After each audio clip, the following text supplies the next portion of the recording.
What? Denver over there. You know, Daggum North Commission. Did I get one?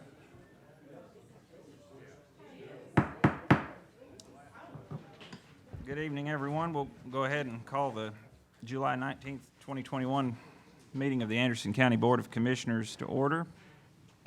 We'll start with the prayer led by the chaplain, Don Long of the American Legion Tri-County Post in Oliver Springs, followed by the pledge from Mr. Dan Orange.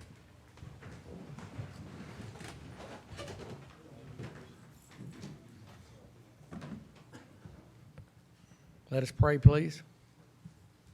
Heavenly Father, we thank you for this day. Lord, we thank you for the privilege to be born in a country that has the freedom that we have. We ask you, Lord, to protect our active military who are fighting for this freedom today. We ask you, Lord, to protect our veterans, people of this community. We ask you to touch the hearts and the minds of this commission and everything that we stand for. But most of all, Lord, we ask you to protect our leaders of this country so you can lead and guide and direct them in the way that will make you have all the glory. We ask you all this in Jesus Christ's precious name. Amen. Amen. Amen.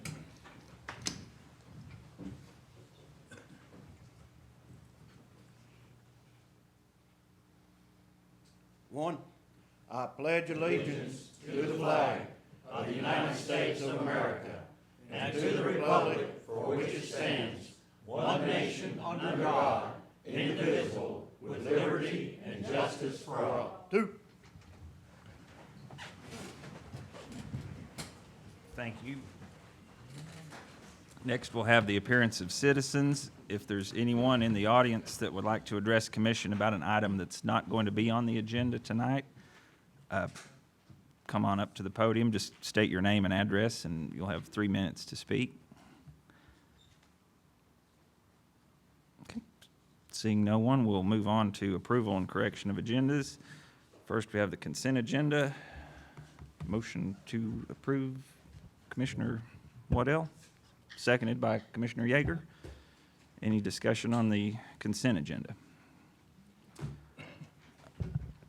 All right, all those in favor say aye. Aye. Any opposed? Motion passes unanimously. Next, we'll move to the regular agenda. Any changes? Law Director had a couple things he would like, if we could get a motion to add. Can anyone make a motion to add the William Jolly Estates gift to Norris Library as an item under the Law Director's report, and also the EPA letter? Got a motion by Commissioner Waddell, seconded by Commissioner Wandell. To add that, just item G under the Law Director's report, G and H. All those in favor? Aye. Any opposed? Motion carries. And next, we've got a request for executive session by the Law Director. We get a, do we need to just make that motion after operations, or so we don't need to add that to the agenda? Okay. All right. Motion to, we have a motion to approve the agenda as corrected. Motion by Commissioner Yeager. Oh, go ahead. Mayor Frank. Sure. Either to new business or under the mayor's report, just discussion of authorizing me to write a letter to TDOT for some no truck signs at Old Batley Road, and then the Norris Freeway Glen Alpine Convenience Center, like the semis. Yeah. Yeah. Okay. All right. Motion. Second by Commissioner Denenberg, and you just want to put that under your report? Item 6, okay. All those in favor? Aye. Any opposed? Motion carries. All right, next we'll have the public hearing report. Vice Chairman Val. Mr. Chairman, we had no public hearing for today's date. We did have a couple of, I had a proclamation honoring Mr. Jim Irons from the Claxton community and all the efforts that he had done during his lifetime for that community, and had a presentation from Community Action. Thank you. Did we have, Danny, did anyone, I think last month we had asked for one of the property owners to maybe come and explain more, where we had turned down a turned down a rezoning. Are they present? Yes, sir, Ms. Reed. Yes, Ms. Reed is here to speak to that. Oh, okay. Thank you, Mr. Chairman. I forgot about that. Ms. Reed, yeah, if you'd like to just state your name and address, and I think some of the commissioners had some questions for the property. And I'm Debbie Reed, but I'm representing Carl Scarborough, who owns the property on Old Edgemore Road that we are talking about, there beside Ben's Mobile Homes. And he had bought the property and thought it was residential, and it's zoned commercial. And all we wanted to do was get it back to residential. There's no plan for someone to do a mobile home park, or there's no plan. We just wanted to get back to residential because that's highest and best use of the property.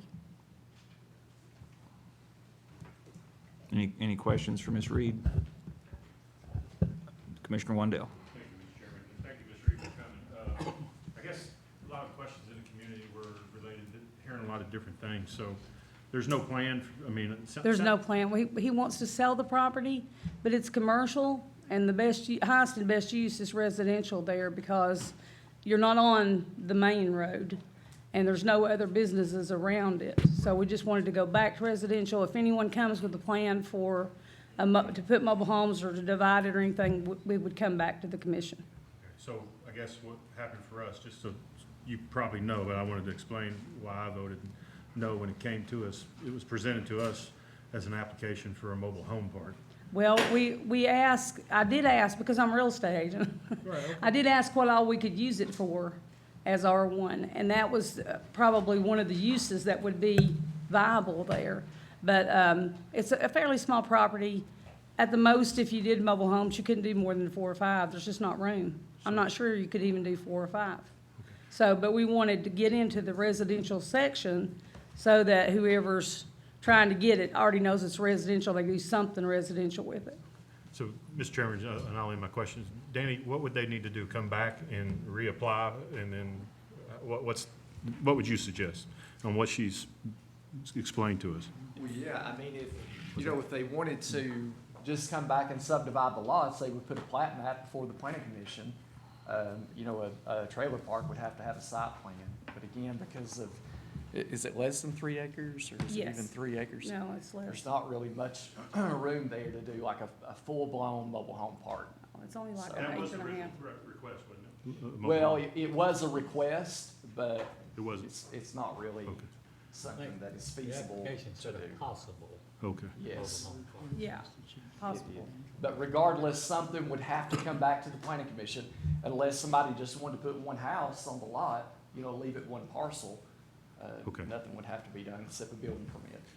So couldn't a potential buyer, work that out with Ms. Reed and then come to zoning and come to the planning commission and say, hey, I want to buy this property, but I need it residential. I'm going to build a home, but I need to move it to residential instead of commercial. At that point, it'd be when we could do it probably, couldn't we? I mean, I'm sure that they could do that. I'm sure some of the intention behind it too. I'm imagining they're paying commercial taxes on this. Well, as that's well. the worry. He's not paying commercial on it because he was told it was residential and he said he's paying residential. But when he found out it was commercial, he doesn't want his taxes to rise. And like I said, we're just looking for residential. It is easier for me to market as residential because I'm not a commercial agent. And highest and best use is houses or mobiles, so that was why we were just trying to make it smoother for all of us. But if anyone comes with a plan, they will have to come back to you and get it approved if they decide they want to put more than one on it. Thank you, Mr. Chairman. Before I go to Commissioner McCamey, did we vote last month to just delay till this month? So That was my understanding. they wouldn't Yeah, that's necessarily have to totally reapply, right? We could take action on it. I don't know how long, or how long a public hearing is good for. I don't know how that Okay. works. That may be a question for Mr. Yeager, how far down the road that, I don't know if you gotta come back in 6 months, you know, if some kind of action hasn't been. If it's I don't know how expired. that works. I've never had that situation. Commissioner McCain. Yeah, you talk to me about it, when you get a chance in the next couple of days. Okay. That was my question, is could it be voted on tonight? Either yes or no. And the other question I've got for Danny is, why is it commercial? How long's it been commercial? Or, you know, is it contiguous with other commercial property? Or why, with this not being on Edgemore Road, why would it be commercial back? Well, I think because some in close proximity that is up on Edgemore Road is commercial. I mean, I don't know the history, you know, of this property. I mean, I'm assuming as long as I've been in the office there, which is around 5 years, it's been the same zoning. I don't remember any other, you know, any kind of action being taken on this particular property. But primarily surrounding it is, I think mostly actually agricultural. And there's some R1 too. There's some different zoning that surrounds the property, but primarily residential use or agricultural use surrounding it. Commissioner is. Thank you, Mr. Chairman. It's already been approved by Planning Commission and to come before this committee. So this committee, and it was deferred for 30 days for this committee to take it back up. So it really doesn't need to go back to planning until they decide what they're going to do. If they're going to build a house or if they're going to try to build, once it's going to residential, it'll come back for approval for that. But it's already been approved from Planning Commission and sent to this, you know, last month, and we deferred it for 30 days. So I would assume that it could be taken up to be approved as residential. Excuse me, the motion was not to deny, it was just to defer, is that correct? Yes. You've already had your public hearing, you can vote on it tonight if you so desire. Commissioner Jennifer. Thank you, Mr. Chairman. When the gentleman purchased the property, how was it zoned? It was zone commercial, but he said when he talked to planning, he was told it was residential. He did not realize it was commercial. Was it listed with a realtor? No. So he bought it from the individual. Yes, ma'am. How long has he owned the property? I want to say about 6 years. Okay, is this the first that he has tried to have it transferred back to a Yes. residential on R1? Yes, ma'am, and that was because I informed him it was commercial when he called me about listing it. Okay. Thank you, Mr. Chairman. Thank you, Commissioner. Commissioner McCain, did you have another question? No. Okay, Commissioner Waddell. Danny, my only question is the paperwork that was submitted to us, if we approve tonight, specifically list a trailer park. I know there's several of us that are not willing to approve that. So if you're not wanting to make it a trailer park, I'd like to see it come back with new paperwork at least. I'm not willing to just go on everybody's word here and just okay something when the paperwork says a total different thing. Does that make sense to you? So is there a way that we can redo this paperwork before we vote on it? I just don't feel comfortable doing that. We've got enough problems with trailer parks in that specific area. And I'm not gonna vote for another one if I have any say in it. Was you going to R1? Oh, go, Yes. R1. Excuse me, I'm Harold Edwards, I'm on the Planning Commission. If a mobile home park is proposed, it goes to the Board of Zoning Appeals to be approved as a special exception. So that would be the proper avenue to go. But the Board of Zoning Appeals is the only one that would have the authority to approve a mobile home park in the I R1 understand, zone. But right now, it's in our hands, and right now, the paperwork says trailer park, and that's what I'm trying to prevent, just because it's in our hands. Once it goes past our hands, I can't control what happens. That's what I you all understand, would do. but so. just simply because the paperwork says it will be a trailer park, the Board of Zoning Appeals is the only body that has the authority to grant a special exception. Yes, sir. So it would have to go to the Board of Zoning Appeals. I understand, I just sir. wanted to clarify Right. that. Thank you, sir. Commissioner Creasy. Yeah, I think we're in the era that what Commissioner Isabel said, it's already been to the planning commission. We were recommended to have a public hearing on rezoning, and I think that's the issue. Trailer park is not an issue. That's not what's being asked for. We're asked to be rezoned, and that's what we should be voting on. I think any delay, we're putting off our responsibility to answer their request for rezoning. We either, in my opinion, and I think the law director can back that up, I believe, but from my experience of setting up here, rezoning over the years, I think the question is, we're going to vote to rezone. And the public hearing's already been had, and that's what's before us. I think you're both correct, both Commissioner Wandell and Commissioner Creasy, but this is the issue. If there's paperwork that says that it's a mobile home park, I don't want anybody to rely upon that when they come back to the BZA for the special exception. So the way you'd fix that is in your motion, simply put in there that this is rezoning only, and word it that way. But I don't want anybody to rely upon that paperwork later on and bring it to the BZA and say, look, yes, they approved a mobile home park, and that's not what you're doing. You're only looking at the rezoning issue. Right. Any other questions on this issue? Got a motion by Commissioner Meade. Yeah, I'd like to make a motion to basically do what the law director just described and make it very clear that this motion is only to approve the specification on the property. Rezoning. The rezoning, and is not an approval of any specific use. And To residential. to residential, correct. Seconded by Commissioner Smallridge. Discussion, You all right there? Commissioner Bell. Thank you, Mr. Chairman. I just want to make sure I understand correctly. We passed this tonight, it's rezoned, and if a trailer park proposal is made, it goes to the BZA, correct? And then if it's approved by the BZA, will it come back to us? No. Thank you, Mr. Chairman. Thank you. Commissioner Wandell. Thank you, Mr. Chairman.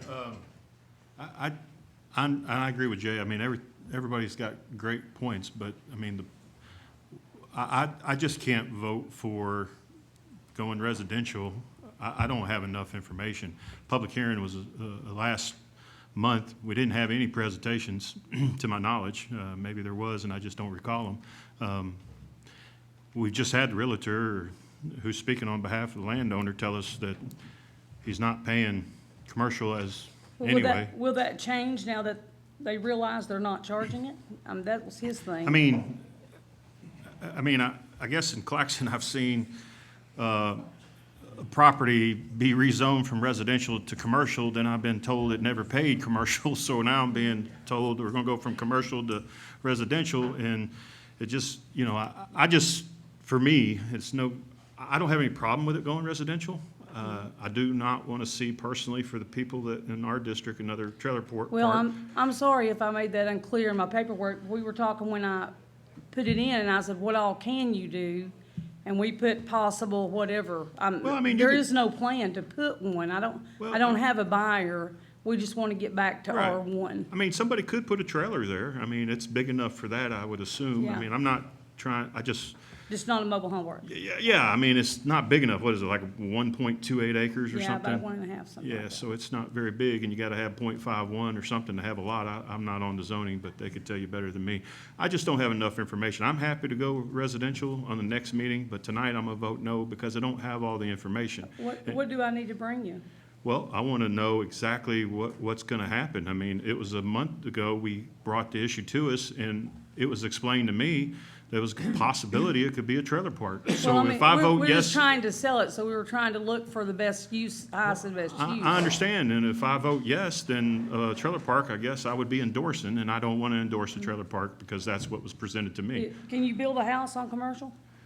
I have no See, that's idea. my problem. I'm looking for residential because that's the highest and best use of the land, is putting personal private property on it.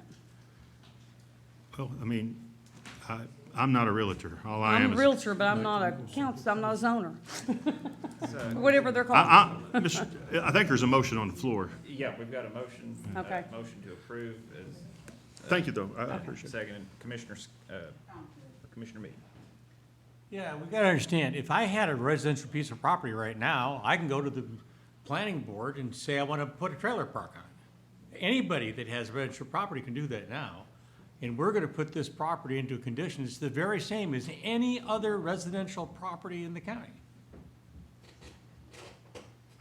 Okay? And all we're approving with this motion is the change to residential. We're not approving any specific use.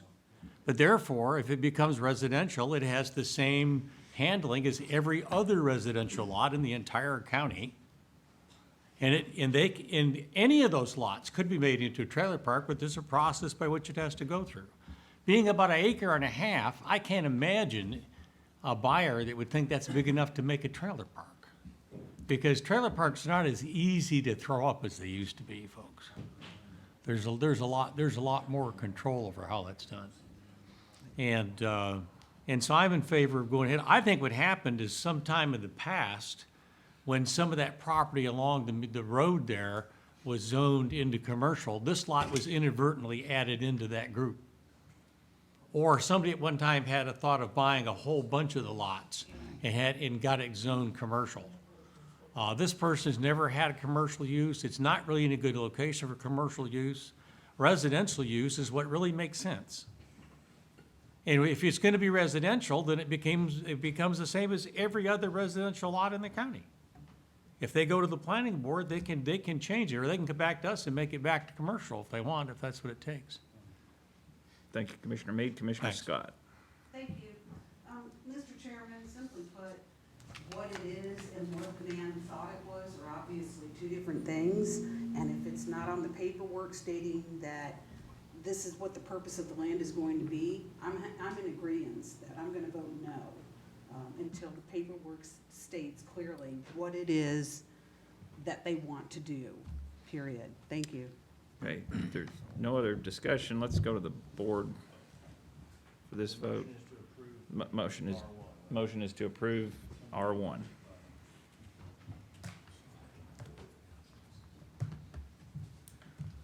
So stupid to deny this.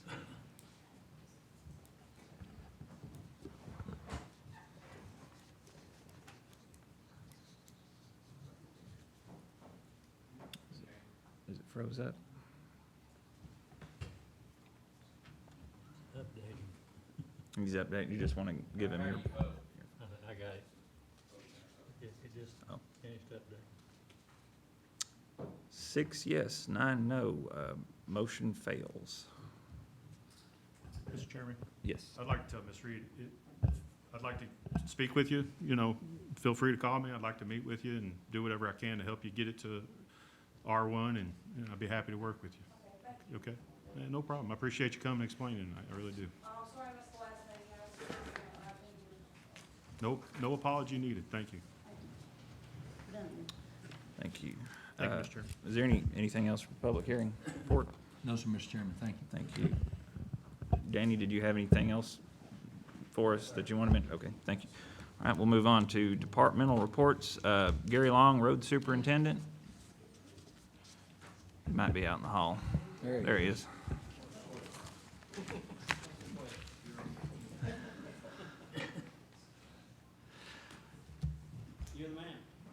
Okay. We're, I guess at Road Committee, we talked about the construction entrance to Arcadian Springs not being in the system, and we got permission to do the core drilling on it sometime in the past, and we've got an estimate of what it'll take to add the asphalt to it and bring it up to county standards, and hopefully bring it into the system with your all's blessing. It's not been to the budget because we went to Road Committee with it first, and to my knowledge, I believe it'd take 2/3 majority to pass it without going to the budget. You got any? It's $46,000 estimate to put the binder on it. We're putting extra binder on it because it's substandard in thickness on the gravel, as we've talked about in the last 6 or 8 years. In order to put a sufficient binder on it, and topping on it, the estimate is $46,000. That's at the county bid price through Rogers Group's a contractor that does our paving. So, any questions? And this is for the entrance off 61? Yes, we right? refer to it as the The construction construction entrance. entrance? Yes, sir. Okay, okay. Got a motion by Commissioner Waddell. That's correct. I'd just like to say that this has been a long time coming. For you all that's never been there, there's 110, 120 houses in this one development. There's more being built right now. It's needed. We have no choice. The entrance that was originally put there is not sufficient. It comes out right in front of the elementary school, and during school traffic, you can't get out, you can't get in. We can't get emergency equipment in, nothing. So they've been very patient with us. I know that we've been talking about this ever since I was elected, and I think that the previous District 3 commissioners pushed for this too. So it's been a long time coming, and I appreciate y'all's votes. Motion to approve by Commissioner Waddell, seconded by Commissioner Yeager. Commissioner McCamey. Gary, did the developer file for bankruptcy or something in that case? Yes. Actually, the bank in Kentucky is the owners of it. They took it back in foreclosure or repossession, and we had to get permission from them to actually go on their property and do the core drilling. But it is owned by, and Jay probably can tell you what bank, but it's some bank up Kentucky. Okay. And we'll have to get the right-of-way, and I think they've indicated they'd give us 50-foot right-of-way if we get that far along, or when we get to that point. Did we collect anything on the bond? Not for this particular road, is not on the bond, no. That's not on the bond? No, sir. Okay. We've got 6 or 8 Arcadian Springs residents I see in the audience tonight. If any of you would like to address commission about this issue, you're welcome to come up and state your name, address. I'm Jim Ferguson, live at 107 Chicory, and I'm not sure I can add a lot. Mr. Long covered it well. We do have, as Commissioner Waddell said, we've got like 110 residents. We've got about 12 condos. We've got probably at least four other units are under construction right now, and there are probably about 10 other lots that are either owned privately or by the bank. It's First State Bank in Middlesboro. And the one I would like to say, an appreciation for you all. There was bond money that you held, and which I'm glad you did, along with with your support and Rogers, you got our final coat on all the streets except that one road, which was defined as the service road. But that road has been used by everybody for 20 years. So I'm surprised it's held up as well as it has. But it not only is used by everybody, the developer basically had all his signage, lighting, and everything. It was really the entrance. But we desperately, need that to try to get that complete, because Commissioner Waddell is right. It comes right out. There's a real sharp corner. The road comes right out in front of the elementary school. The parents, twice a day, usually line up and block the road from Defoe Street at the top of the hill all the way down to right there. So it's one lane. It's really a safety hazard. The main thing that I know that the mayor has helped with, you did add some sidewalks and pedestrian across there. You've got some new lights, flashing lights for schools, so it's a little safer, because when I came there like 16 years ago, there was very few young families there, but now there are quite a few, and we've got a lot of kids going around, so that part of it's a lot safer, but we do need to get that entrance addressed. Thank you, Mr. Ferguson. Thank you. Commissioner Denenberg. Thank you, Mr. Chairman. Being on the Budget Committee, typically I would not be in favor of this going around the Budget Committee. However, with the obvious need for safety and the public good, I am inclined to go along with voting yes on this. Thank you, Mr. Commissioner Chairman. Denenberg. Any other discussion? And this is a appropriation, so we'll, Commissioner Creasy. Yeah, and I just wanted to address it to Mr. Law. I'm assuming that the developer of that subdivision has already finished and his bond's been taken care of and there's nothing to recover from the developer on putting that entrance in. Yes, that's correct. And I think the public should have known that, and that was the Okay. reason I brought it up. Thank you. Thank you. No other discussion? Let's go to the board and vote. This will need 12 votes, I believe, to pass.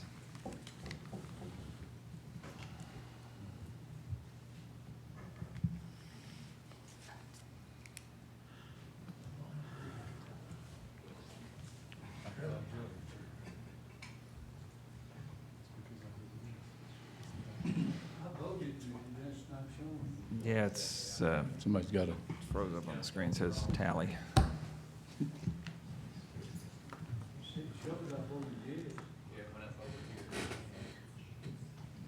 That's here, this is here. 15 yes. Motion passes unanimously. Thank you. And if you'll give me one more second, I would like to address an issue that there's been some concerns over Sinking Springs. That's Yes. also on that end. And we had a contractor in there that was doing some work. It was doing the development there also, replacing the bridge, increasing the volume for the water.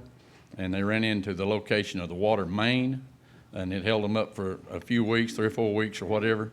However, they've got that addressed, and they've started back on the construction of that bridge or the replacement of the guardrail, and the head wall will be coming in the near future. But they poured concrete on it Friday for one of the wing walls and things of that nature, so they're back on project. And if you've got any questions about that, we'd be glad to address them now, later, or whenever. Any ETA when they'll be No, open back I'd up? be afraid to say it, but I mean, we're back on track. We're Okay. working on it, okay? Okay, thank you. Thank you. Any other questions for Mr. Long? Thank you so much. Thank you. Okay, next we'll move on to the Anderson County trustee, Regina Copeland. Thank you all for coming.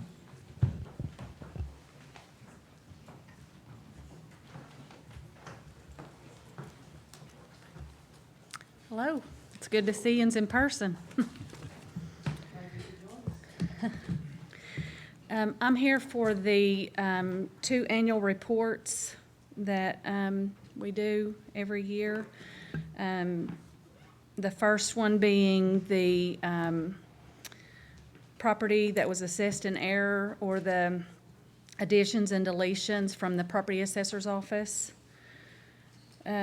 The total tax to be released is $40,385.22. This is based on the information that we received from the property assessor for any change to the assessment, which includes all districts and all rates from October 1st, 2019 to March 29, 2021.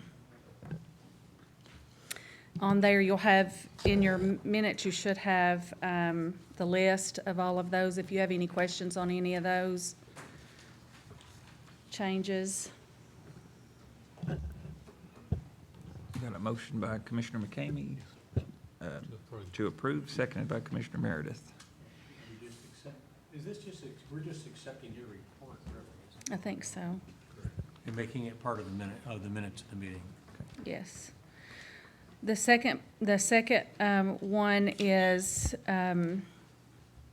where I have to, by statute, present the total of delinquent taxes that was handed over to the clerk and master and the delinquent tax attorney for the year of 2019.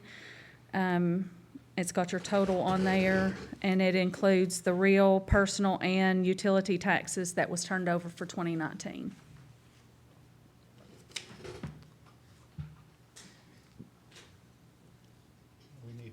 Do we need to vote? Unless you want to let me include Did you want to accepting that. accept as a, do you want, are you okay with that? Do you want to Well, make- one was to accept the report. accept the on report? and- Okay. And then the other one would need to be made to release her of Release me of the. Okay, yeah, we'll do them separately. So Commissioner McCamey's motion to accept the report, seconded by Commissioner Meredith. All those in favor? Do we have it, just board vote? Okay. Commissioner Scott. Regina, you have that there's $803,235.97 that's been turned over to the Clerk and Master's Office for the year of 2019, correct? That's correct. Do you have any idea what it was for 2018?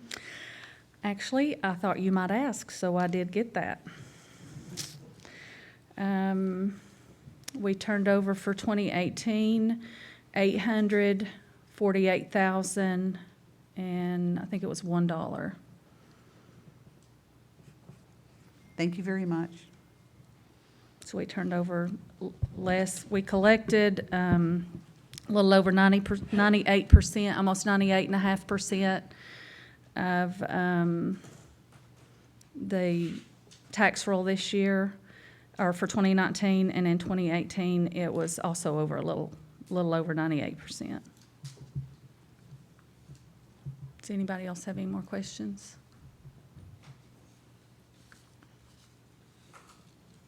Okay, let's, no other questions right now. Let's vote on Commissioner McCamey's motion to accept Ms. Copeland's report. All those in favor? Aye. Any opposed? Motion passes unanimously. Okay, go ahead. Thank you. Sorry. And now we need the, Now we need to get another motion. do you want to make that? We've got a motion by Commissioner McCamey, seconded by Commissioner Meredith. You want to state your motion to? To accept the 800 and some thousand that's been turned over and Release her. responsibility for this. Do we need a board vote for that, since I think that's we would. money transaction? Probably. Let's go to the board and vote. It's a biggie. Do we have any discussion?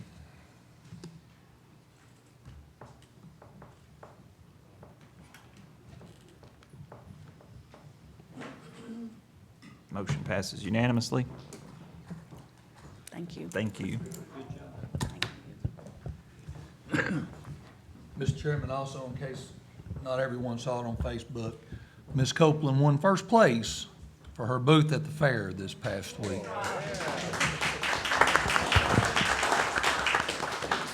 only told Shane that about 10 times that night. We celebrate all victories. Director of Schools, no report, but Dr. Parrott's here. Do you have anything you want to add? And before we move on to the county mayor report, I forgot to mention at the beginning of the meeting, Commissioner Fritz couldn't be here tonight. He had a funeral he had to attend. A coworker in a neighbor in Claxton, Mr. Lamar Duncan, passed away, so that's why he couldn't be here with us. Ready to go to purchasing. Okay. Before purchasing, the highway committee, we don't see it on there, and I think Gary had some more things that were on the highway committee, but I don't see them on, do I you? thought the road committee report may be listed separate in the agenda tonight, and I didn't have a copy of the agenda. And the chairman said something to me, pardon me? Okay, maybe. It was. No. Maybe it should have been. I don't know. Well, you tell me, I'm sorry. I saw it in the agenda packet, that's where I saw it, so, but maybe. Yeah, I thought it was in there, but, yeah, did you? Yeah, we've got some other Did you wanna items that come we back? took up at the road committee, if it's not. Okay? Yeah, that's fine. Sorry, and thank you, Madam Mayor. One of them is we've got some speed limits. Well, Mr. Chairman, road committee, you gonna give me a report? That mean, I'll answer any questions. Road committee met July the 12th. Upon a motion, we are going to take the Woodcutters Crossing into the into the county road system with the approval of the road superintendent. Need a motion on that? We just did, Sir? we just did that. Yeah, that's what we voted on. Okay, then we got speed limits on Miller Holler Lane, 20 miles an hour, and Henderson Bend Road, 20 miles per hour. You said woodcutters. Woodcutter Crossing. In Marlow? Yes, Highway 61. Yeah, we didn't vote on that. We voted on Arcadia. Right, yeah, the first thing was, he mentioned was Arcadian Springs, so. No, the one he's talking about is the Woodcutters Crossing down here, sorry. Oh, okay. for the confusion.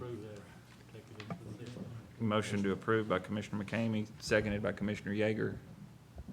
Any discussion? That's on Woodcutter Crossing? Yes. Okay. So we're voting on the speed limits? No, Voting on taken into the Woodcutter. road system. Woodcutter Crossing. Commissioner Wandell. Thank you, Mr. Chairman. So the recommendation from the Highway Committee is to accept it in? To accept it in, yes, sir. How much roadway will we be accepting? 2,356 feet long and 24 feet wide. Meets our criteria? Yes, sir. Okay. Thank you. Appreciate it. Thank you, Mr. Chairman. Any other questions? Might point out, it's a double-wide mobile home subdivision is basically what it is, so, Been there, what, 20 years? yeah. Been there for a number, yeah. And it's gonna reduce him down to a maintenance bond. Commissioner Wandell. Thank you. So there's a bond on that one, you say? There is. So like, the one in Claxon doesn't probably have a bond? Which one in Claxton? Ben's Mobile Home Park. Ben's not, I mean, no, not that I'm aware of. That's been there for 40 years. Is this gonna cause us any problems if we take this in to be, set a precedence? Different. In my opinion, it might be a legal question, but this is altogether different. You're talking about single wide, you're talking about a trailer park. This is considered a subdivision with modular homes, into my knowledge. Okay. All right, thank you. So different sized lots and Different stuff like size that. lots, different, development altogether. Any other questions? Commissioner Smallridge. Question, 20 years, you said these roads have been there? It's been there for a number of years, yes. At what point, and what are the criteria for finally saying we're going to accept it into the? They actually finished up some projects and some drainage and some brush and brought it on up to the standard that it should have been in the times past. And he's gonna reduce it down to a maintenance bond at this time, and he'll be responsible for the roads for 2 more additional years, as it is in all developments. Thank you. Thank you. Okay, let's go to the board and vote.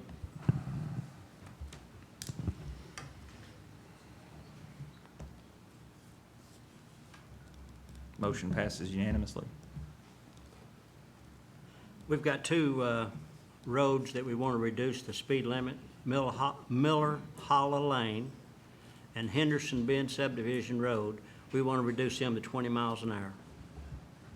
Motion by, It's, actually, that should be, I don't know that it's reduced it, it's just been written by the sheriff's department. They've recommended that it be posted at that, okay? Posted at 20 miles per hour. motion by Commissioner Jamison, seconded by Commissioner Isbell. Commissioner Mead. I just wonder if someone can describe what is very special about these particular pieces of road that 20 miles an hour makes sense? Well, that was recommended by your sheriff's department. They're both dead-end roads. They're not through roads to anything.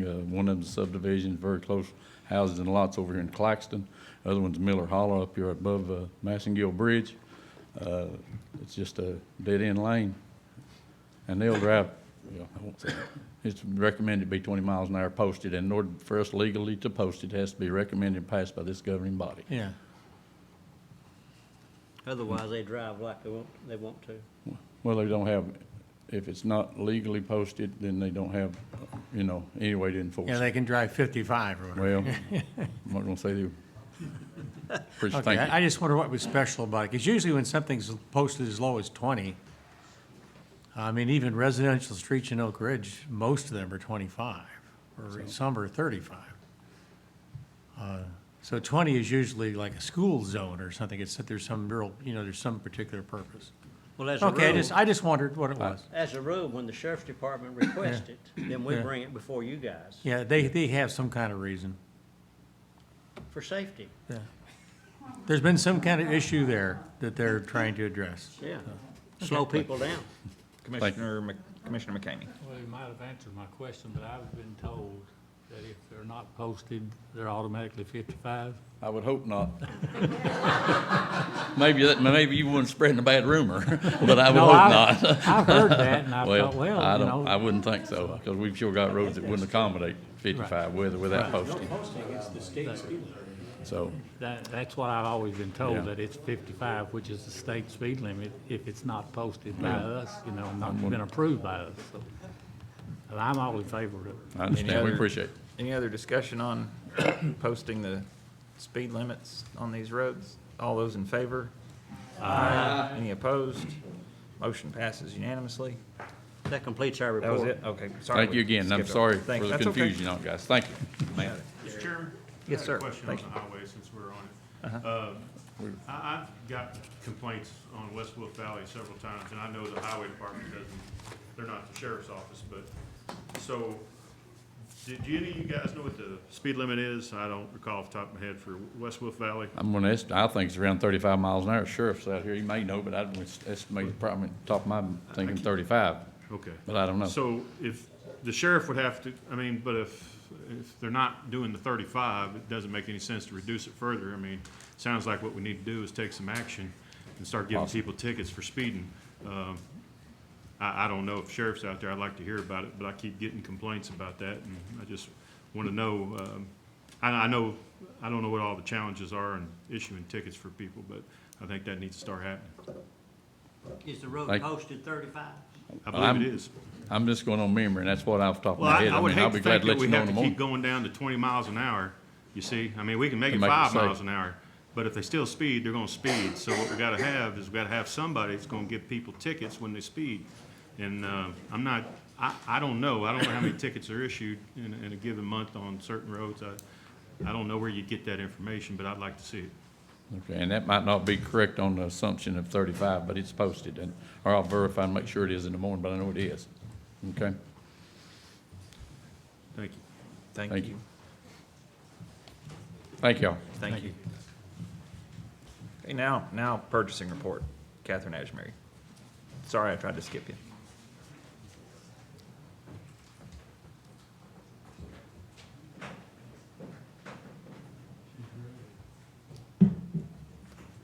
Hello, everyone. Hello.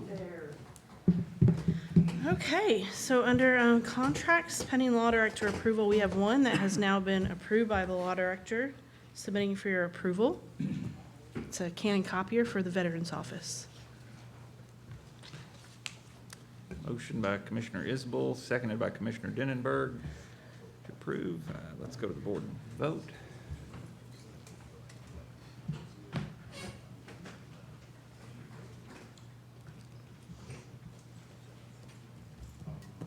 Motion passes unanimously. Do you want to record a vote? Sure.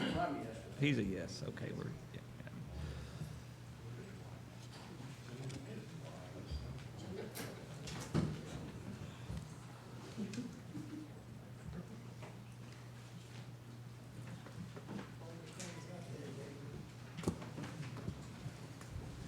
We'll mark it in a minute.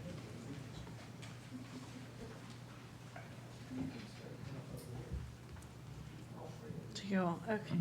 Yep, we got it. Next, we have 4 vehicles that the sheriff's department is requesting to surplus, submitting for your approval. Individually or as a group, I should say. Motion to, as a group by Commissioner Denenberg, seconded by Commissioner Scott. Any discussion? Let's go to the board and vote.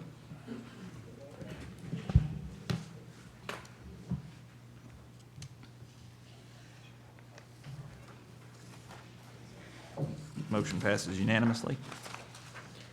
And the last item is a contract for the Board of Education for on-call industrial hygiene services, submitting for your approval. This has been approved by the law director since the purchasing meeting. Motion to approve by Commissioner Scott, seconded by Commissioner Denenberg. Any discussion? Let's go to the board and vote.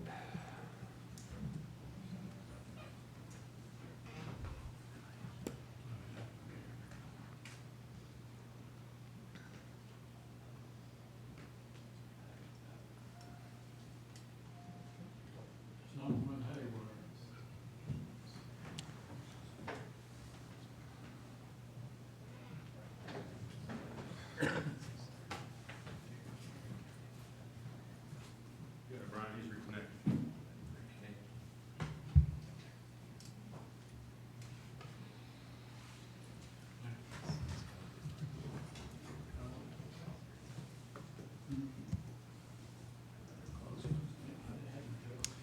Motion passes unanimously.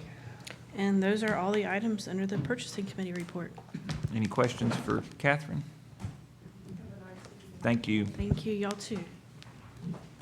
Next up, we've got the budget report by Robbie Holbrook, who is no longer interim. He is the finance director.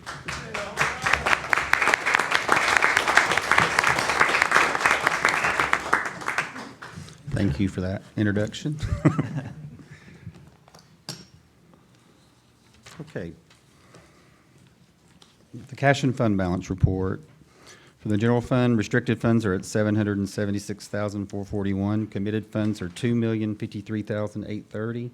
Assigned funds are $2,029,147.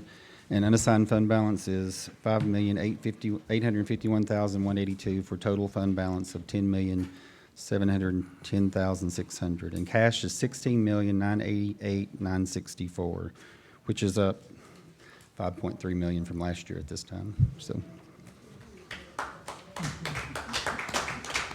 having that cash. Any questions about the cash and fund balance report? Okay. Sales tax for May.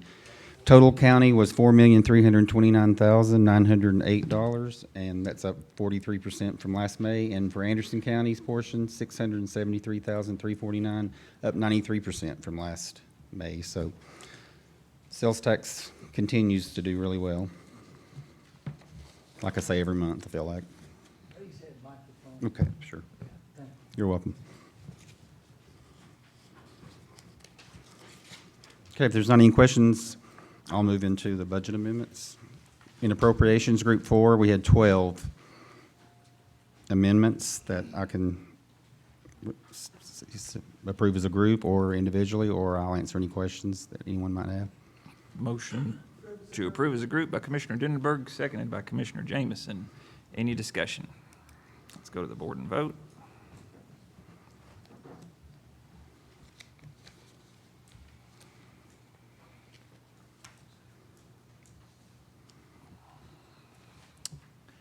Uh, 14 yes, 1 no. Motion passes. Okay. Do you want to do over? Or?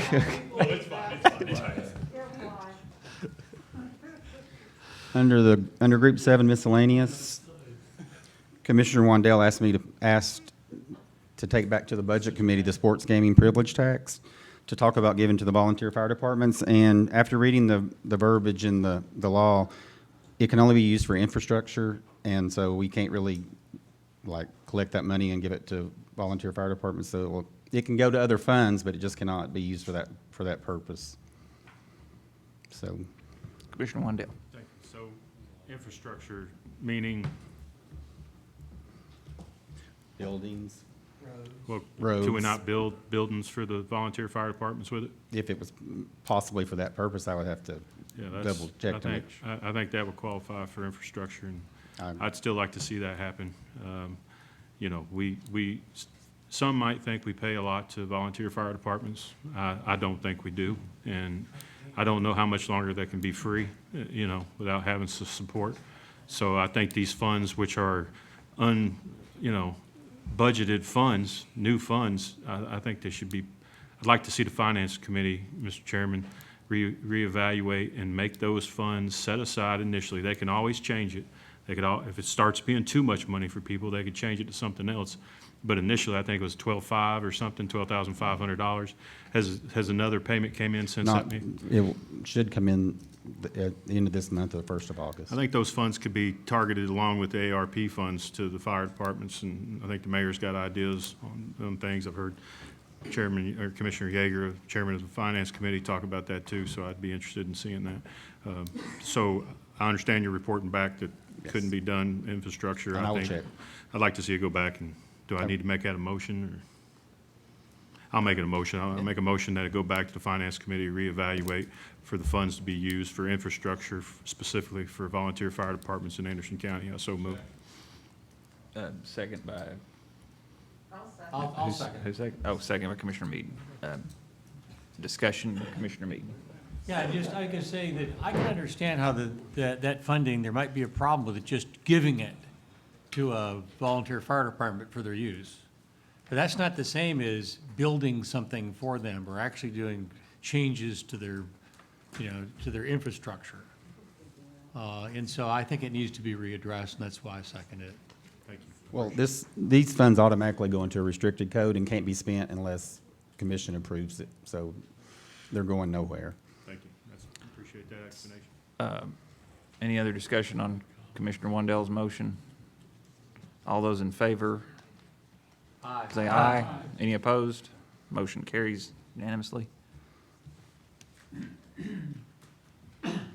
Okay, the next item B was the American Legion of Oliver Springs.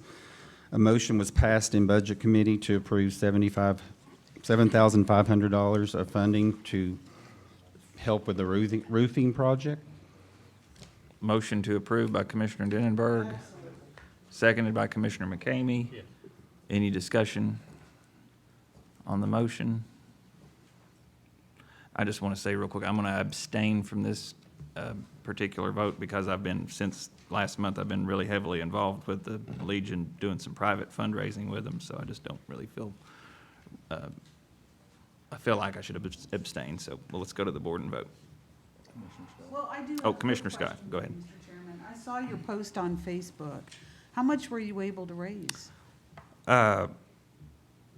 We've raised, it was about $2,700, I think. I haven't looked at it today, but approximately 27. And what are those funds for? Because That you did have it listed on Facebook that it was going towards a new roof. Specifically for the roof fund, so. So the balance is 7,500?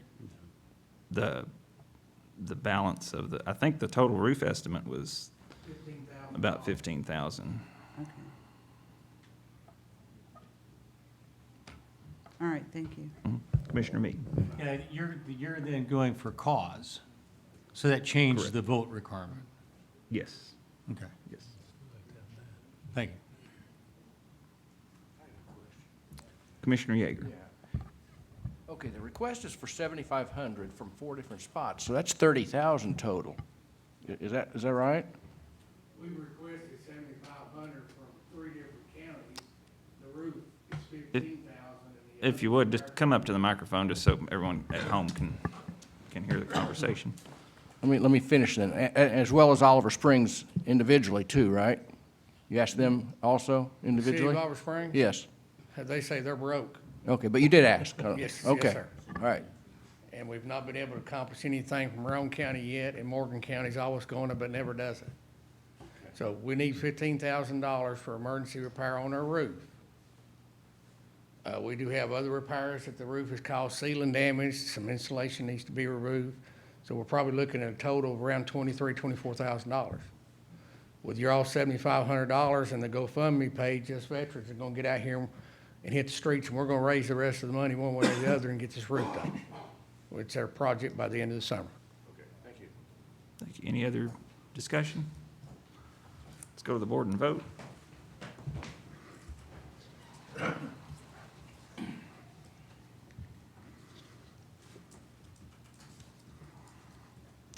Twelve yes, two no, one abstain. Motion passes. Thank you all very much. Thank you. Thank you for your service. We have all our veterans, and all of our people in the community, they need us for that. Thank you. Thank you.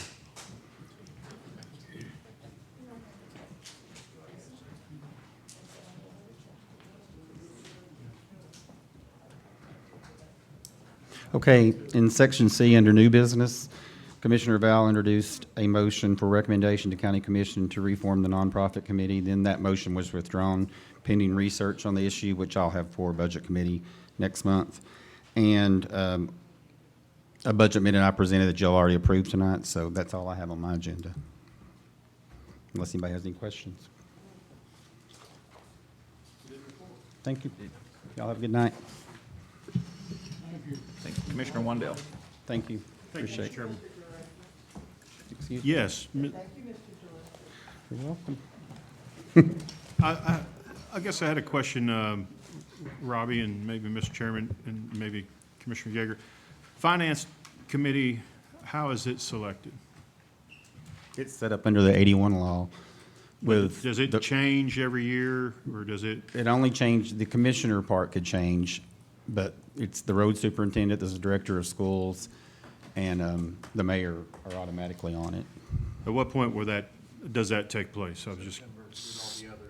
Okay, same thing for the budget? Yes. Do we have commissioners on budget and finance, duplicate? Chuck Fritz? I mean, Commissioner Chuck's on both Fritz. of them? Commissioner Fritz is the only one I can think of. Okay, thank you, and congratulations. Thank Mr. you, Chairman. appreciate your support. About time, as far as I'm concerned. You've done a good job. Thank you. And so we had no report from the Director of Schools. Next up, County Mayor's report.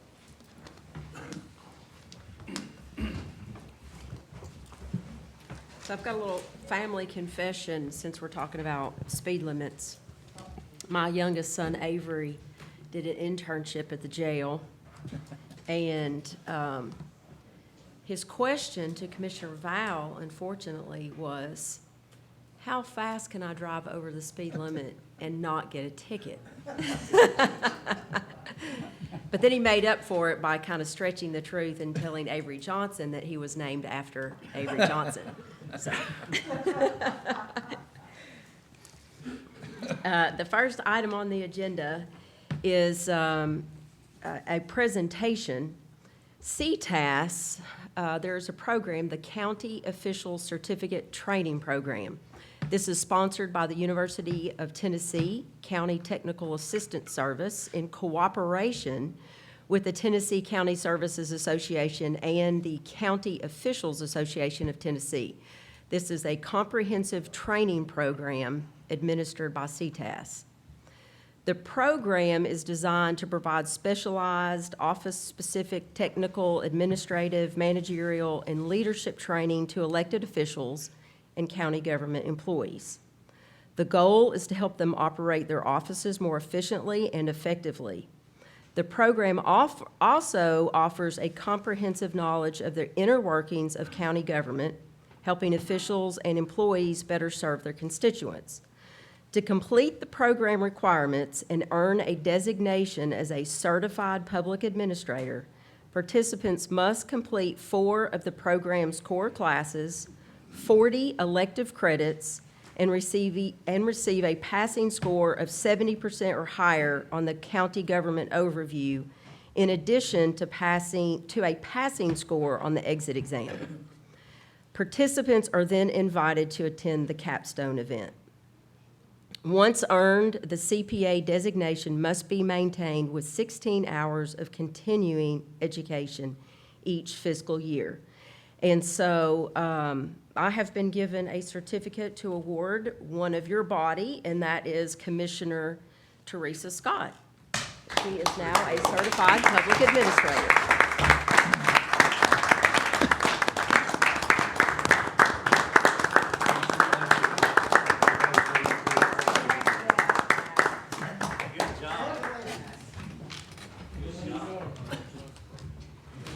And I have to tell you guys, she's not kidding when she says that it's long.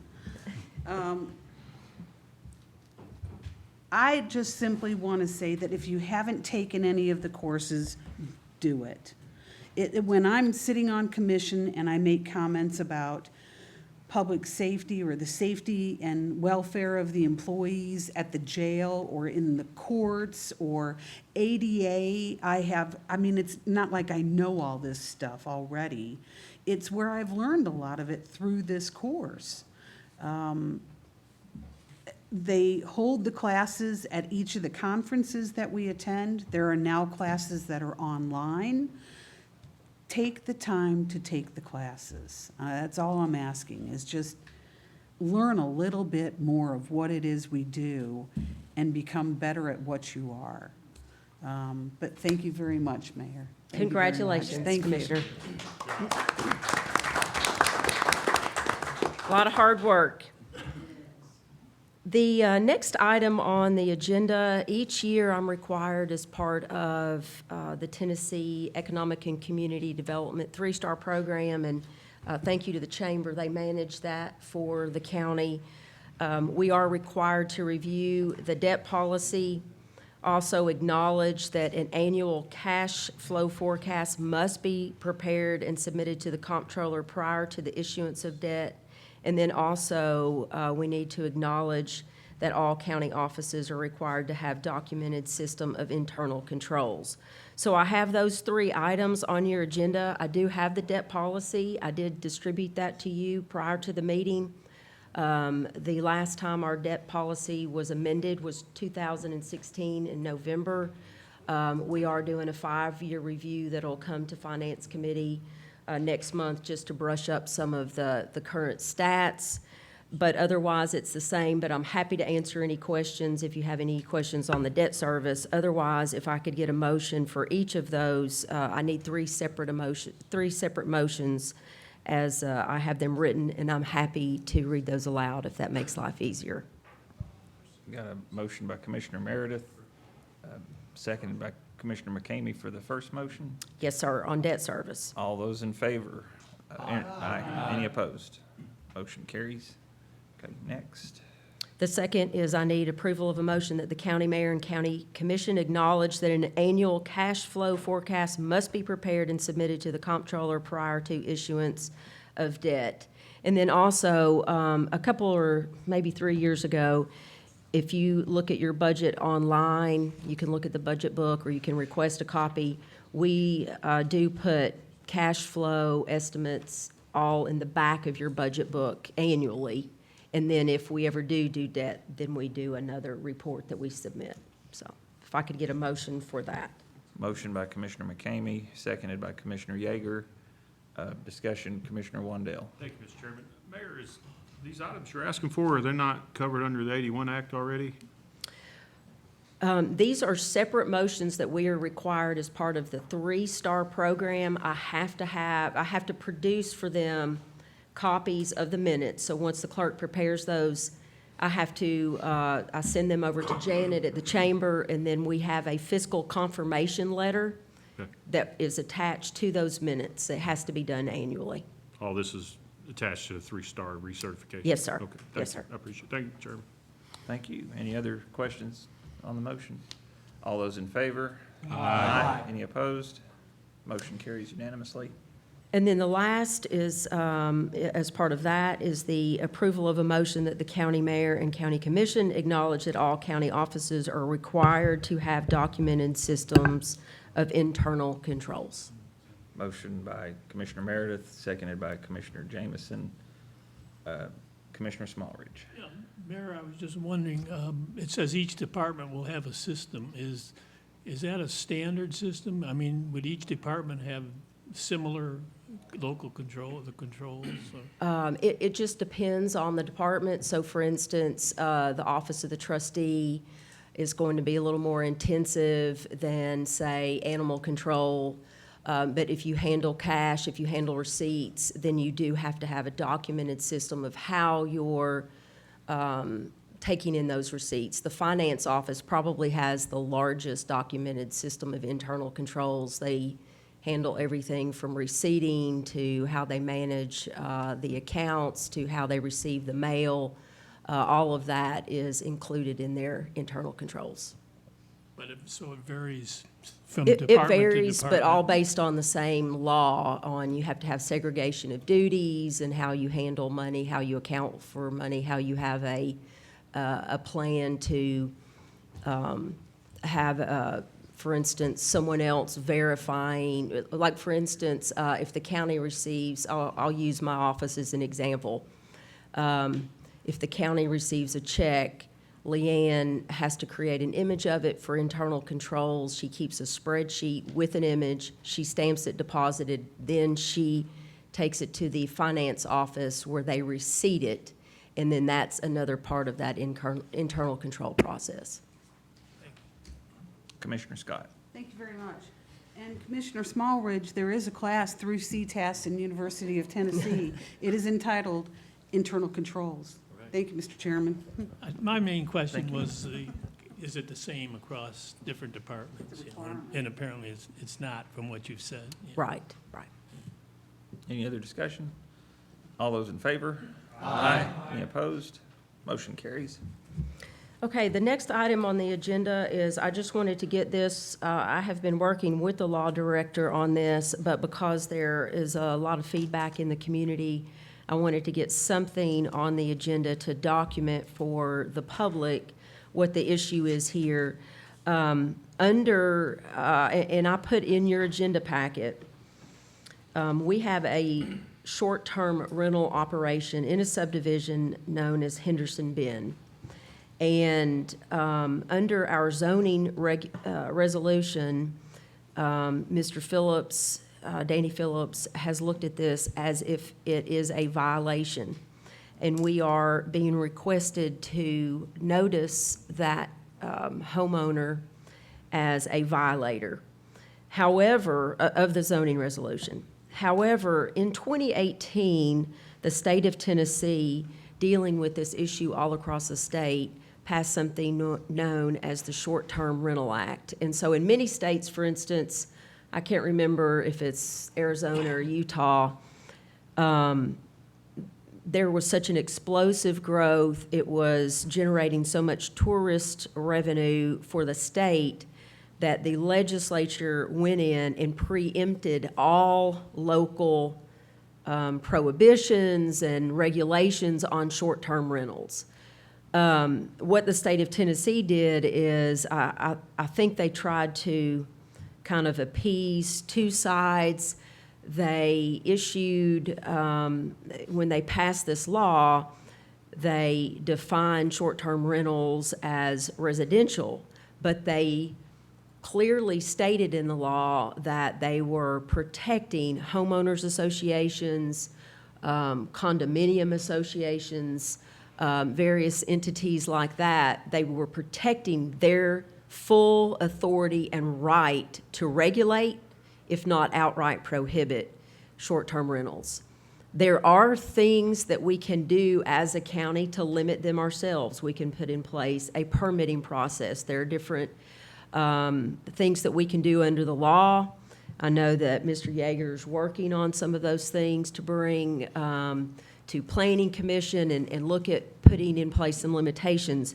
But what we need, and what I wanted the public to understand that we have to have, is, can we, with that change in the 2018 law, can we view that short-term rental in the Henderson Bend subdivision as a business operation in light of the state law change of 2018 that says they are a residential, they've got a residential use, or they're not a business use, they're not a hotel, they're not a bed and breakfast.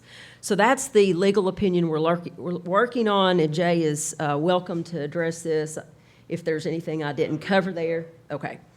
So that's where we're working on. I did put it in the agenda so that the citizens of the community would know we're not ignoring them. We understand, but we also want them to understand they have the full authority under the law to regulate them themselves under their HOA. So while we work on that legal opinion, they can get started themselves. If they wanted, they can end it tomorrow. But that's that issue. I don't really need any vote. I just wanted to make you aware. The next item on the agenda is, I just wanted to put this on as a discussion note. I know Chairman Anderson mentioned the film that was, the short film that took place in the city of Clinton and on the courthouse steps.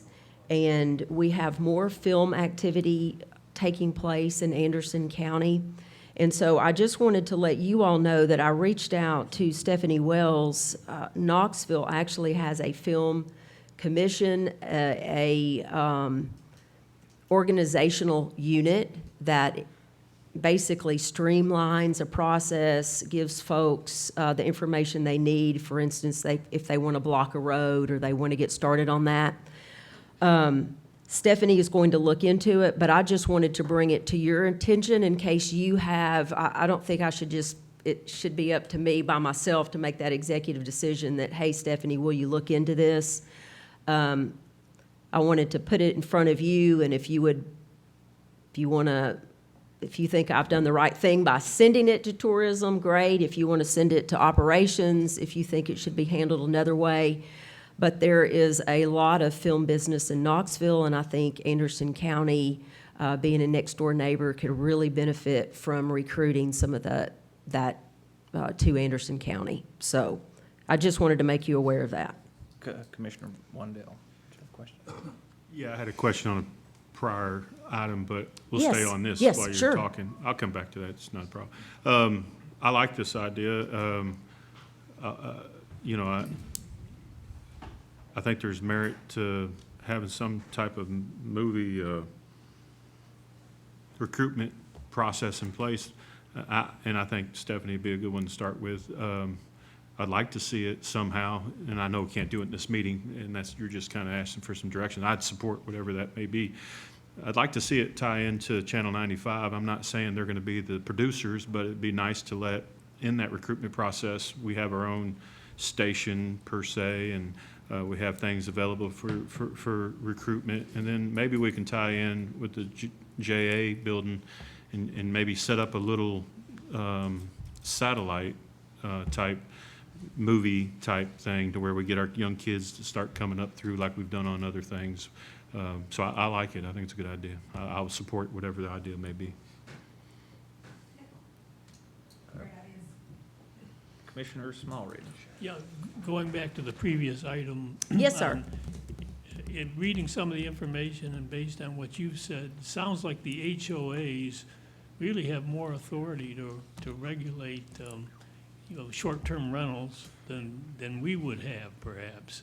And I was wondering why, do you know why they did decide to go this route, that route? Excuse me.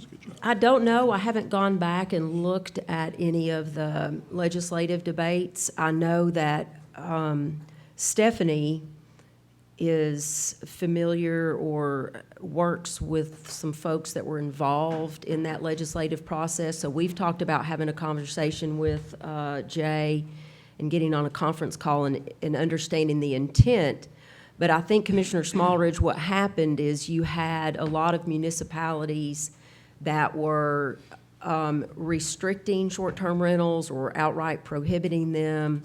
Or, for instance, in Nashville, in certain areas, they would say, well, we're only going to allow so many permits on a street, and then there wasn't a mechanism or process to rotate those permits, and so some homeowners felt that they were being treated unfairly, or they did not have the right to use their own property and have an opportunity to do a lease on occasion.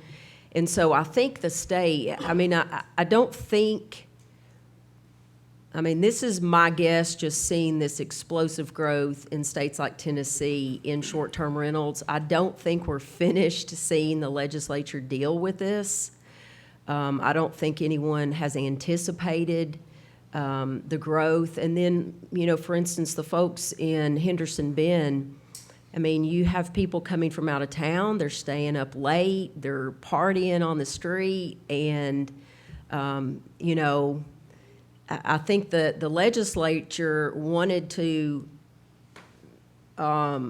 protect them and their right to prohibit that in order to stop those occurrences.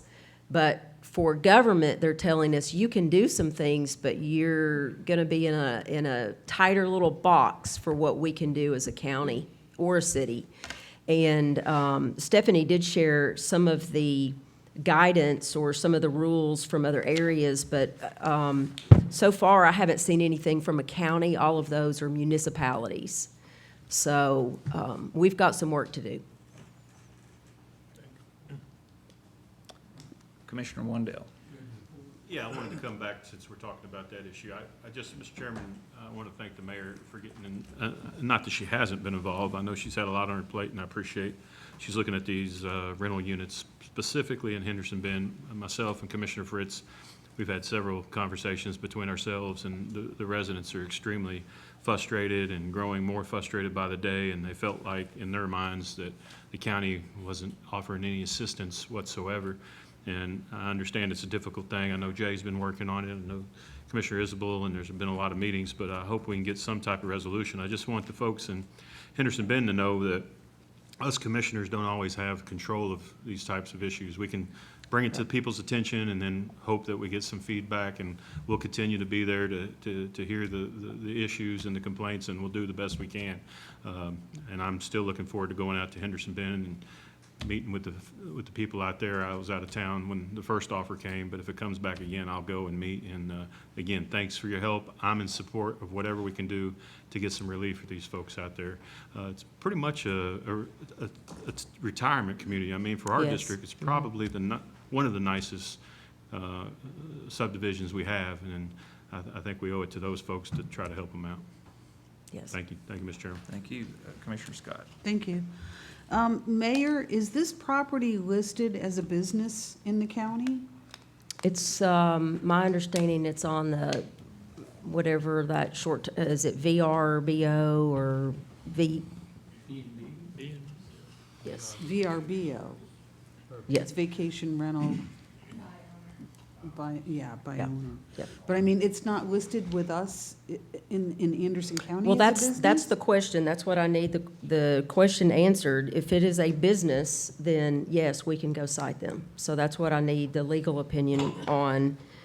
And what I was saying is the state passed a law called the Short-Term Rental Unit Act.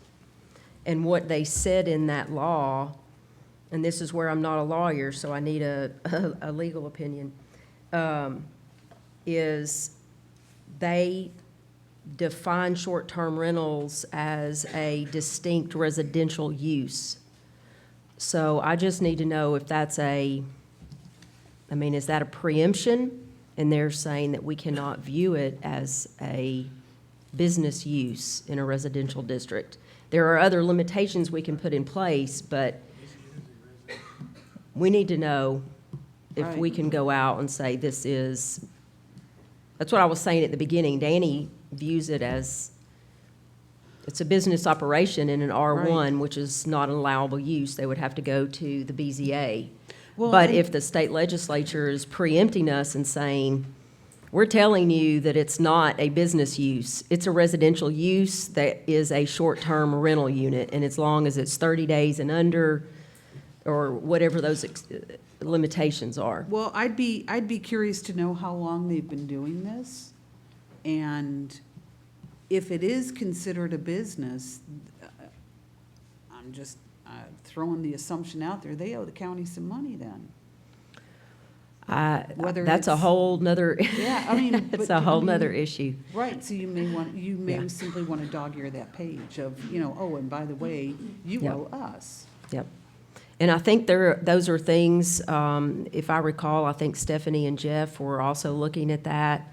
But my understanding, if you are using that particular site, they are collecting those taxes. I Yeah. just don't know everything about that. Right, all right, well, that's interesting, thank you. Commissioner McCamey.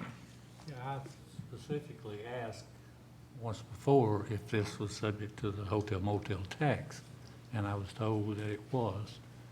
But yet the email that we got said that rented it out for 6 months and got 6 days and got $6,000 and paid no hotel motel tax to Anderson County. Is that true? I'm sorry, I didn't hear the first part of your question.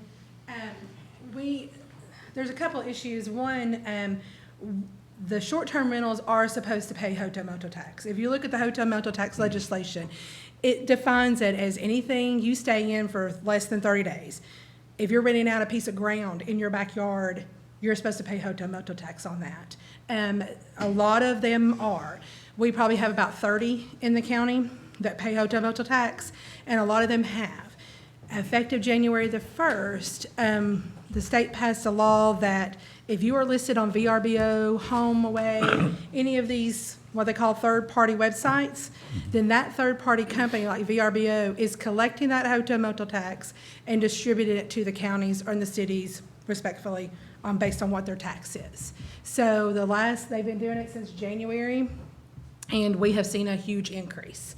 So yes, you do have some people that were not forwarding that on. We've had that issue with some of our hotels in the past.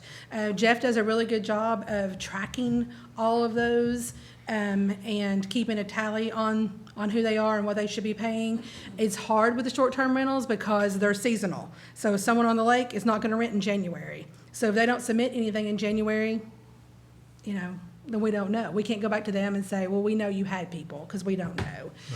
But with now that the state is collecting it through the third party, then there is a way for the state to go back and for that to be, you know, correctly submitted to the counties. Well, I've been told the state has 3 auditors that they've assigned this to throughout the whole state of Tennessee, so. But if you as a customer go on one of these sites and you pay through that site, then that company is responsible for submitting that, not the homeowner. Right. So we have a better chance of capturing that revenue than we've ever had in the past. Okay.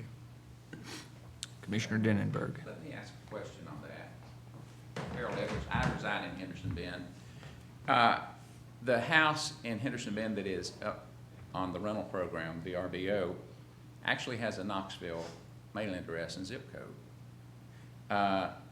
Will they be paying to Knox County or to Anderson County?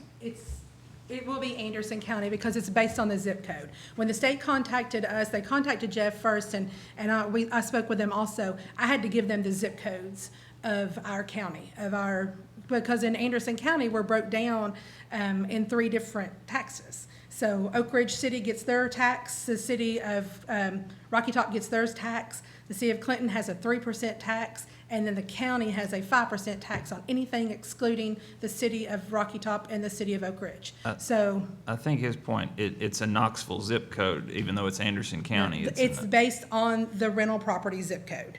They have to put that zip code in the data information for it to show up correctly on the map and for you to rent it. So it's based on the property zip code, not where the owner lives. It isn't. If it's the zip code for the county that it's in, the mail comes through the Carnes Post Office and we have a Knoxville zip code. But I just want It's clarification. based on where the property is located, not where the owner lives. Okay, I thought you said the zip code. Yeah, it's based, and is it 37938? 37931. That was one of the, 37931. Yeah. Okay, I just wanted to clarify that. It's based on where the property is located. And I'm not, there's not to say that there's not gonna be some issues, I'm sure there is, because like I said, it's 95 counties and however many cities, and so I'm sure there will be some problems, but the clerk's office, their association is working on the state, asking them to give us a detailed report, because right now it just comes in as a lump sum. So we want to see a detailed report of who these properties are and how much they're submitting. Commissioner Denenberg. Thank you, Mr. Chairman. Just very quickly, in another lifetime, I had a lot of dealings with condominiums in a state further south from here that was on the ocean, where we had, obviously, condo boards, condo associations, where the residents or owners were prohibited from any type of short-term rental. And there were all kinds of little games that they played to get around it. And I hope these are going to be looked at for anything that we may be doing. But it certainly becomes a problem. And then, of course, there's always the other issue, too. If this owner has a mortgage as a resident and a primary mortgage, and this is their primary residence, which I'll bet you it reads that way, then they're in violation of their mortgage agreement and certainly can be held accountable for that. Just a thought. Thank you, Mr. Chairman. Thank you, Commissioner Scott. I got a message showing that this property is listed with VRBO, and just for the commissioners, just for, some, kind of put this in your pocket and keep it for later. This house sleeps 16 people. Oh, good Lord. It has 4 bedrooms, 1 bathroom, sleeps 16. This is in a residential neighborhood. You can also rent the pontoon boat for a few $100 a day. I'd be upset too. Can I Go address ahead. the commission? Okay. I reside in Henderson Bend subdivision. I've lived there since October of 1998. It's been a very nice place to live until this past February. And you want to pass some of these around? I'm just going to summarize what for me, what our argument is and what we're asking for.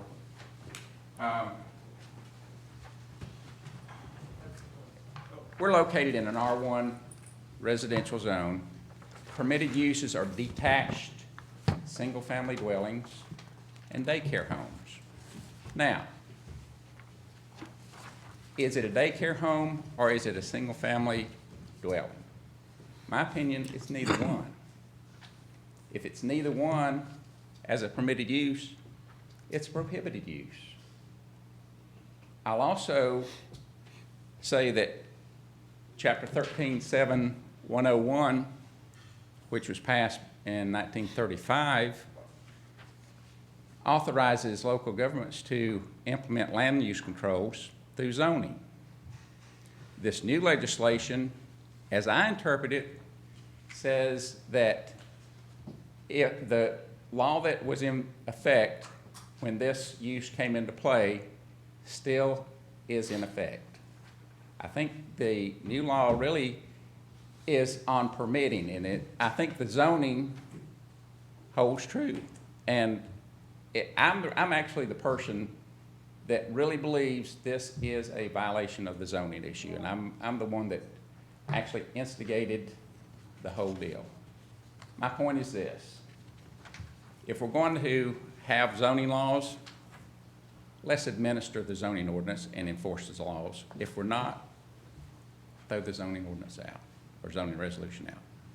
That's basically all I have to say. I hope everybody got one of these. Mayor, here's again our position. And what I ask is that the zoning ordinance, zoning resolution, excuse me, I'm used to working with ordinances also. I'm not an attorney.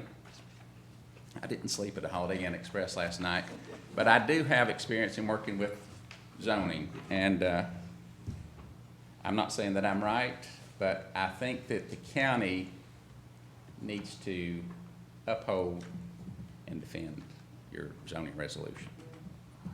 Be happy to answer any questions that you have. We've been asking for 3 months for a decision to be made. You know, if the Planning and Development Office decides, hey, it's a zoning violation, let's go ahead and follow the procedures, cite the alleged offender, give him the 10 working days to provide corrective action, and then if he doesn't, then let the legal avenues pursue. If the Planning and Development Office says it's permitted use, then we know where we stand, and we can take other alternative action, I guess.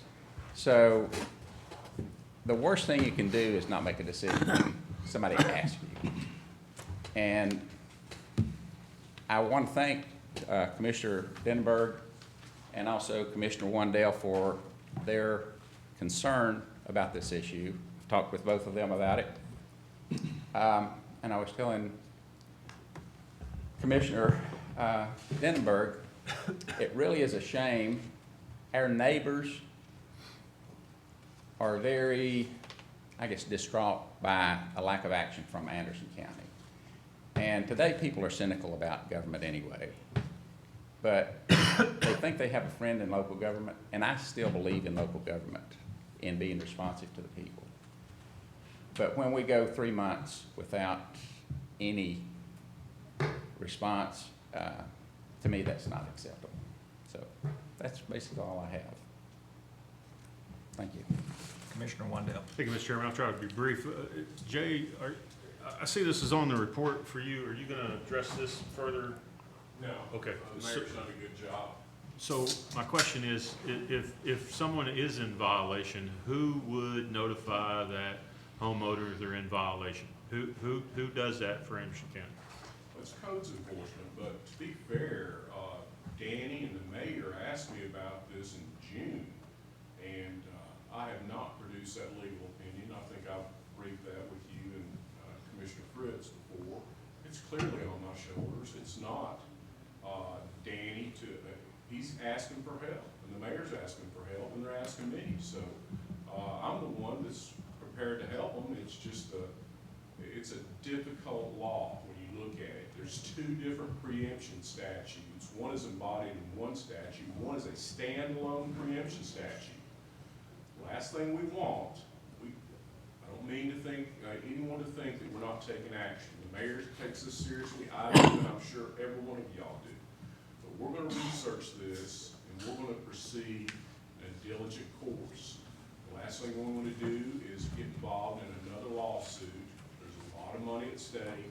We want to get it right. There's only one AG opinion on this new law, and it doesn't address all the variables that are contained with, I mean, it's just a host of issues. When I started to pen the letter to the owner, it took me 20 minutes. I already had 6 issues that we want to address with it. The question is, how strong is this preemption statute that's embodied in the new section? I mean, I wish it was as simple as Mr. Edwards makes it out to y'all. It's not. I'll send you a copy of all the statutes that are involved here, and you'll see it's extremely cloudy. What they did, and the mayor hit it on the head, the General Assembly had 2 groups, the proponents and the opponents, working on it, and it's middle ground. And some of it appears somewhat in conflict with state law. But it does contain the supersession or preemption statute. It's a standalone statute in there, and it does protect the homeowners association. There's a specific statute, 137605, that states that this does not affect the homeowners association or the condominium group. It's basically a restriction on government, not the homeowners associations. I can tell you the history. This has been going on now for close to 10 years in metropolitan Davison, Nashville. And I've been following this with the County Attorneys Association. I can tell you they lost just about every case they took to court on this. And that's, if you look at the annotations, if you look at those cases, just about every one of them are out of Nashville. And it's been very hard. They're the ones that asked for the General Assembly to change this or to go statewide with it. But the lawsuits have not been good on governments. And I'll just be honest with you. I'll give you a full written report. I promised Jerry and the BZA. I promised the mayor, Danny. I promised Harold to keep him in touch. Harold has a wealth of knowledge on this. He served in a planning capacity role in Sevier County. He serves on our planning commission. But it's not an easy call. We have a provision in our zoning resolution that talks about tourist homes that appears to capture it on the surface. But if you look at it, we don't define what a tourism home is in our zoning resolution. And that's a slippery slope right there. It's going to be multi-avenues of approach. And one of the primary issues is it's not just Henderson Bend subdivision. We need to amend our zoning resolution to address this issue. When I pulled the Airbnb and VRBO on this, like Stephanie said, there's over 30 of these places operating in Anderson County right now, and I bet you by this time next year it's triple that many or more. And those are the ones that we know about. One of the biggest obstacles that we're finding with Jeff's office is they send this money to us in a group check. It doesn't identify the business. How in the world can we even audit it on our end? That needs to be changed in the law. And that's a Title 67 function, not a Title 13. So I think the mayor's right. We're going to see some more activity out of the General Assembly. We need clarity in this law. It's very vague, and it's starting to the point where I worry about constitutional issues. There's no doubt about it. But anyway, that's where we're at on it. It's clearly on my shoulders. It's on no one else. Danny's reached out for help. The mayor has too. So I'll do my job and give you a good opinion on it. Thanks for that explanation. I guess, as a commissioner sitting here, and I understand all the variables, and as me and you've talked about many times, anybody can sue anybody. I mean, so I understand the concern with lawsuits and all that. I mean, I get a few myself occasionally. People chase things. But, so what I'm trying to say to you is, I'm trying to understand, what is the process in Anderson County? I mean, let me finish. I'll let you talk. I just want to get a simple question. And we have a zoning office. I don't understand what the difficulty is. I understand the difficulty of understanding the laws and the legislator and all the new laws, and I understand all of that. My question is, what is the difficulty of the zoning department to make a decision on an apparent violation? And then what is that process? It sounds like the process to me is it goes to zoning, zoning kicks it over to you, you debate it, study it, and then you're going to send a comprehensive report back. Problem is 3 months later, there is no report, and we're still sitting here talking about it. And when this meeting ends tonight, the folks in that area are still going to go, we're still not getting help. So I don't know why, I don't know what the process is in zoning. I've heard things like a building commissioner should be making this decision and should be saying to the home owner of that property, you're in violation. I don't think it requires the law director to make that decision. The problem is, I don't think we have a building commissioner that can make that decision. I don't know that. I mean, I'm just trying to guess. To be fair, sir, and I'm not arguing with you. I'm not arguing. I'm trying to help these people too. The issue is this: the way it normally flows is codes enforcement make these decisions. Okay, but I get every week there's a referral on some place in the county comes over to me. This one, they weren't sure, and they asked for my assistance in interpreting the law. And I'm telling you, it's not an easy call. It's not at all, and that's where we're at on this. And I really want to share the opinion with all of you of the multitude of issues with this. It's not going to be an easy call like our normal codes enforcement issue, the junkyards and things like that. Those are easy calls. But I encourage these departments, when they've got a question, to reach out to me, and that's exactly what Danny and the mayor did. And I'm going to give them what they need, and hopefully it'll keep us out of trouble, and hopefully we'll be able to address this ahead of time for all the new ones that are coming in, and we can amend our zoning resolution and get some further checks and balances in our system to hopefully capture these. They're here to stay, but we want to get our fair share of the revenue that's due this county. And the business tax, the sales tax, there's several issues in play here. But I can promise you it's not a lack of effort on the codes enforcement people. Danny reached out to me in June on this issue. He saw it coming to a head and he wasn't sure. How soon can we have a comprehensive report? I hope to in the next couple of weeks.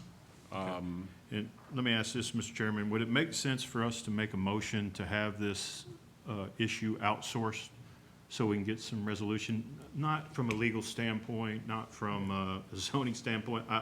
I've read in the budget. I'm sorry, Commissioner Mead had a comment. I'd like to hear it.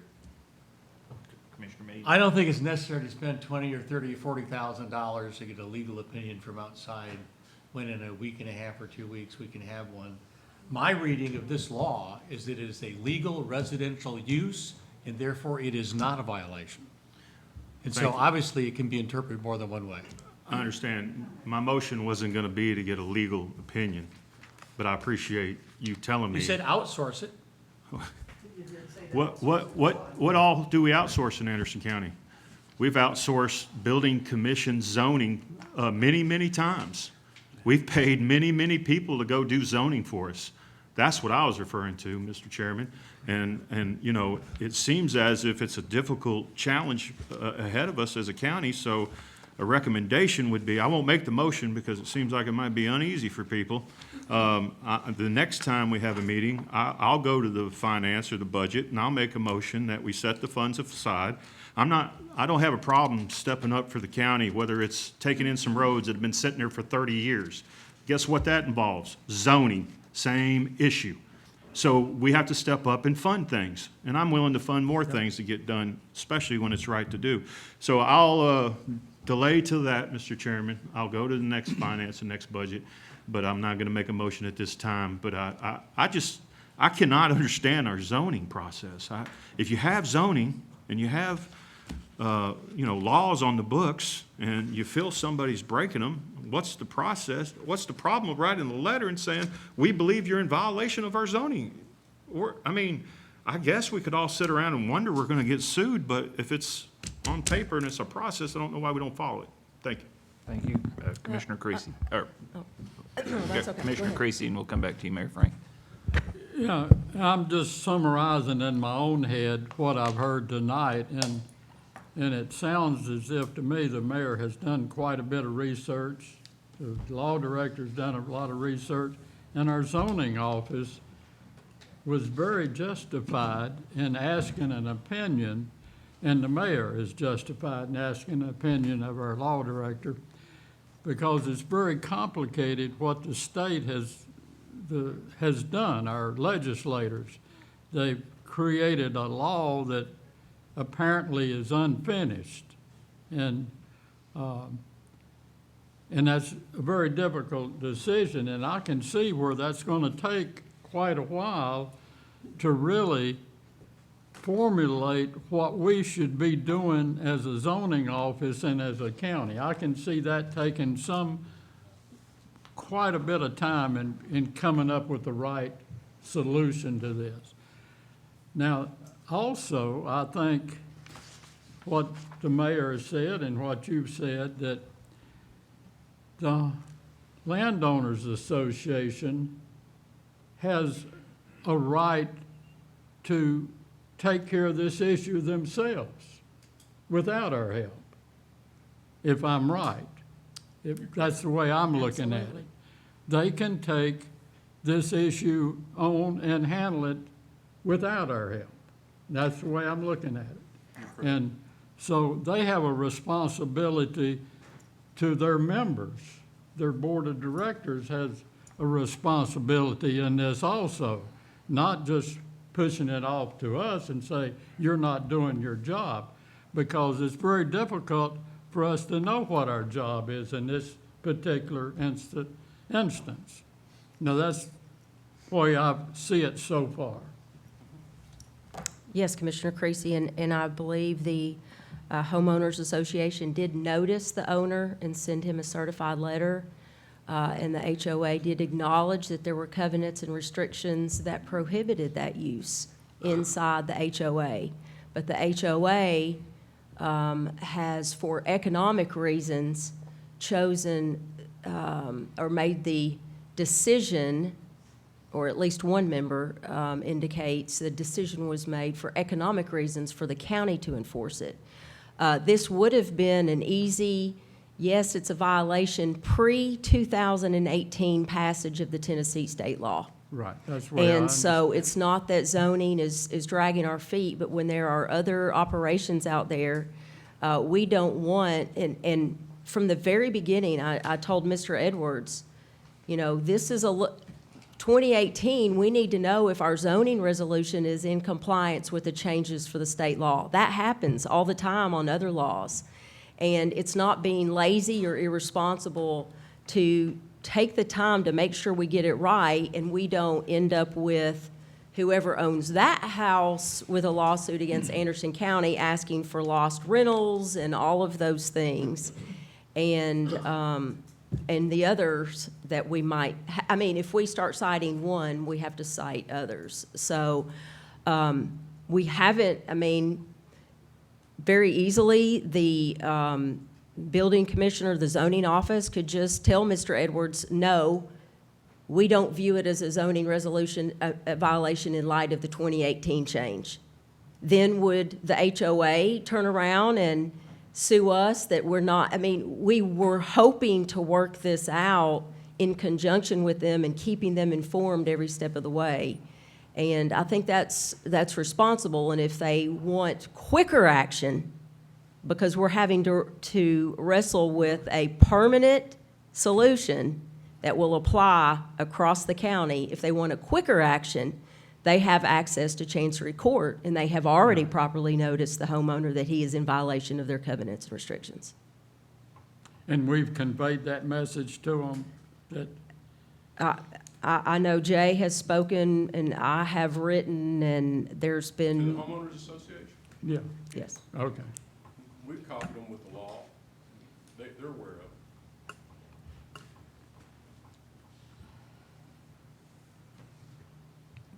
Thank you. Thank you, Jane. Thank you, Mayor.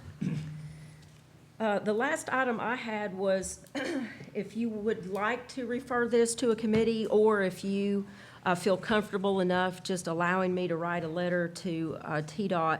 We have a couple of roads. One is Old Batley Road, which is known back in the day as Old Beer Can Alley Road. It's a along a state highway, but we are having semi-trucks turn onto that road through GPS. And the week before 4th of July, we had one. Our sheriff's department, I don't know, Commissioner Waddell, if you were on that scene, but they were out there all night long. We would like to try to get a state sign up there advising or alerting the semis that this is not a good road for you to travel. And then the other is on 441 at Glen Alpine Convenience Center. A lot of times, the large tractor-trailer rigs believe the convenience center is the industrial park. So we would like to maybe do some signage there, if TDOT is willing to do that, since those are both state roads. Motion by Commissioner McCamey to do both of those. There to go ahead and contact TDOT assistance and put the signage at both places. It's badly needed, especially Beer Can Holler. Seconded by Commissioner Wandell. Any discussion on those? All in favor? Aye. Any opposed? Motion carries. And that's all I have. Thank you. 10-minute recess. Thank you. Let's let's recess until about 8:30.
on signage is to add Hillvale and Lovely Bluff to that, Mayor. On the signage, you know, about the truck restriction, if we could add Hillvale and Lovely Bluff from the Rocky Top side. Gary got the one on Clinton side. I don't know if, I asked Rocky Top to go up and check. I mean, she's talking about a letter to TDOT, so we got to make sure they're within their jurisdiction, but the 441 one Yeah. is. But I'm not sure about that northern one, but Gary got the one on Hillvale here not long ago, well, a couple months ago when this came up. Okay, and the other thing too, on the film thing, I wanted to make a motion to go ahead and send that to tourism, because they do a spectacular job. They're already making their own films, and we got a great return on investment from our tourism bureau. Mm-hmm. Second. Motion and a second. Any discussion on endorsing, working with Tourism Council for movie recruitment? All those in favor? Aye. Any opposed? Motion carries. Thank you, Mr. Chairman. All right. Thank you, Mayor Frank, and we'll move on to the Law Director report now. Thank you, ladies and gentlemen. My honor to be with you. Does anybody have any questions on Section A contract approvals here? Okay. Lawsuit update. That item 1 there, I think that's best taken in executive session if you don't mind. I may need about 10 minutes of your time tonight. Item 2, the Purdue bankruptcy settlement. That's the big pharma case with Purdue. We did a poll. I think everybody understood that. I had 10 people vote to accept on the poll. We had to have our announcement in on the 14th, and so we accepted it, but I need ratification of that poll by a vote of county commission tonight to either accept or object to that bankruptcy settlement. And from judging from the attorney emails that we've got, that's probably about as good as it's going to get. The Sackler family actually put in a large portion of the money themselves. They were certainly protected by bankruptcy, so it's better than what we would normally have got from a bankruptcy settlement. But that's what we need tonight, is to ratify that poll we took. Got a motion by Commissioner Denenberg to ratify, seconded by Commissioner McCamey. Yes. Any discussion on that? All those in favor? Aye. Any opposed? Motion carries. Okay, item C is the vetoed resolutions. I don't need you to override the veto at all. I've worked with the mayor on both the American Nuclear and the ASAP lease. I think, Mayor, now correct me, on American Nuclear, you were worried about some of the language is a little bit strong about the health, safety, and welfare.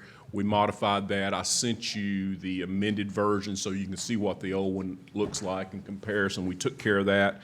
The ASAP lease, we added some, I think, much needed clarification, and I was the one that drafted it, but the mayor pointed it out that this is kind of a weird mixed bag down there. That property behind Riding Iron Ride Iron, behind the ACTV studio, so I think it's roughly 2.7 acres. It's deeded in the name of Anderson County and the Anderson County Health Department. That's not the health department that we know of up here on Main Street. This is the old county-run health department. The other thing is we've allowed the school system for years to put those portable modular office buildings in there, and they were using this particular one as adult education, and I think they own the building. So we cleared that up, added another whereas clause. The other issue that we had there was the ASAP had got a lot of donations to build the ramp and the porch, and if you remember when they were remodeling it, they had a lot of GoFundMe opportunities out here. They were worried about getting their money back if by chance, I don't think this is going to happen, the county kicked them out of the office building. But the lease is for 10 years, and we put some clarification in there that only fixtures will stay with the county. All personal property, that's the default rule in property law. The personal property will go back to ASAP, but anything that's connected as a fixture will be retained by the county. Any questions on either one of those? Again, these are two new documents. It's the American Nuclear resolution, and it's the ASAP lease. I would prefer to see a motion on each one independently if possible. Motion by Commissioner McCamey for the American Nuclear, seconded by Commissioner Denenberg. Any discussion on the amended American Nuclear? All those in favor? Aye. Any opposed? Motion carries unanimously. Commissioner James? Okay. Motion by Commissioner Scott, approve the ASAP lease, and seconded by Commissioner Denenberg. Any discussion? All those in favor? Aye. Any opposed? Motion carries unanimously. Thank you. Item D is the Henderson Bend subdivision. We just had a lengthy discussion about that, and thank you again. Bottom line on that issue right now is it's in my court, and nobody else is responsible, and I'll be glad to get you a good opinion here in the next week or two, okay? Item E, I'd like to take that up and explain that to you in our short executive session tonight. Item F is the approval of the TDEC letter regarding Bull Run remediation. It's requested by Commissioner Denenberg. That is in your agenda packet, and if you saw it, it's requesting, I think, 25 questions of TDEC about the Bull Run closure, and some questions, most of them came from citizens groups that attended our intergovernmental affairs, but we didn't have a chance to pass that through the committee, but we'd like to send that with upon your approval. So we need that letter that's written to TDEC Commissioner Sawyers, approved. It's got 25 questions, and I believe they've been working with us very good here lately, so hopefully they'll get back. In fact, they answered a few of them in the meeting the other day. But that's what I'm asking for, is approve the TDEC letter regarding the Bull Run remediation plans. Motion to approve by Commissioner Denenberg, seconded by Commissioner Yeager. Any discussion? All those in favor? Aye. Any opposed? Motion carries unanimously. Thank you. The two add-on issues, authority for the Chairman Anderson to sign all documents related to the estate of William Warren Jolly. What it is we got notice from a group of attorneys that Mr. Jolly had passed away, and he's left the Norris Library as a beneficiary in his will. It looks like there's a large sum of money there to be divided, and they needed somebody to sign the agreed order, and I've prepared an affidavit stating that Josh is the District 3 Commissioner, Norris is, and the library, the Betty Jolly Library, is in his district. He's the chairman of the library board. He's the chairman of the county commission. I believe, with your approval, they'll give him plenty enough authority to sign this agreed order and move forward with getting this gift donated to the library. And we do thank the Jolly family for this. It's incredible gratitude that we should show them. Thank you. Motion by Commissioner Waddell, seconded by Commissioner Yeager. Any discussion? All those in favor? Aye. Any opposed? Motion carries unanimously. Thank you. The last item I have here is the EPA letter. I sent it out to you. I made some of the changes the mayor would like and Tracy would like. I do want to run that by the mayor one more time, the final version. I sent it to you late today. If you would, it's after you responded with your amendments.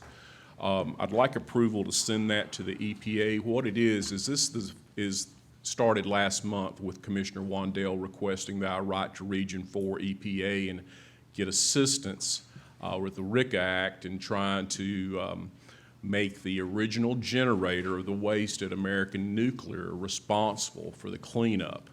And we've drafted that letter. It's ready to go. I sent it out to you this afternoon.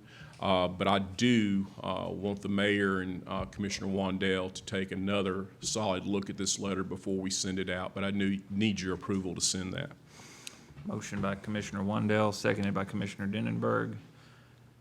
Just, if you don't mind, Chair, I'll make a motion to approve upon the approval and review of the mayor and Mr. Yeager, and once that's done, to send it on. And are we still sending it to, who all are we sending it to? EPA, and I recommended, but I don't have them CC, the Nuclear Regulatory Commission. I'll be glad to send that if that's okay with you. Oh, yeah. Mayor, I guess you'll address who else you think. Should we send it to the state? Not TDEC, but, or should we include TDEC? We've got a relationship now where they're trying to share with us and we're trying to share with them. And if you noticed last week, the mayor put several documents that she had on American Nuclear that I wasn't familiar with, and I had some documents. We shared them. We're trying to get one location where everybody can look at them and piece this thing together for the citizens. Well, maybe down. just go to EPA, and that'd be good for now, and see what kind of response. We've got it. If we ever need to forward it to TDEC or anybody else, then we can do it at any time. Appreciate your help. Thank you, Mayor. Thank you, Mr. Chairman. Thank you. Any other discussion? All those in favor? Aye. Any opposed? Motion carries. That's all I have for you. Thank you very much. Do we need a motion, do we still need a motion to go into executive If you session? so desire, it's up to you. Motion by Commissioner Denenberg, seconded by Commissioner Scott. And you want to do that after Operations Committee report? At the end, okay. After, okay. Put it in at the end, okay. All those in favor of going into executive session at the end? Aye. Any opposed? Okay, motion carries. Thank you very much.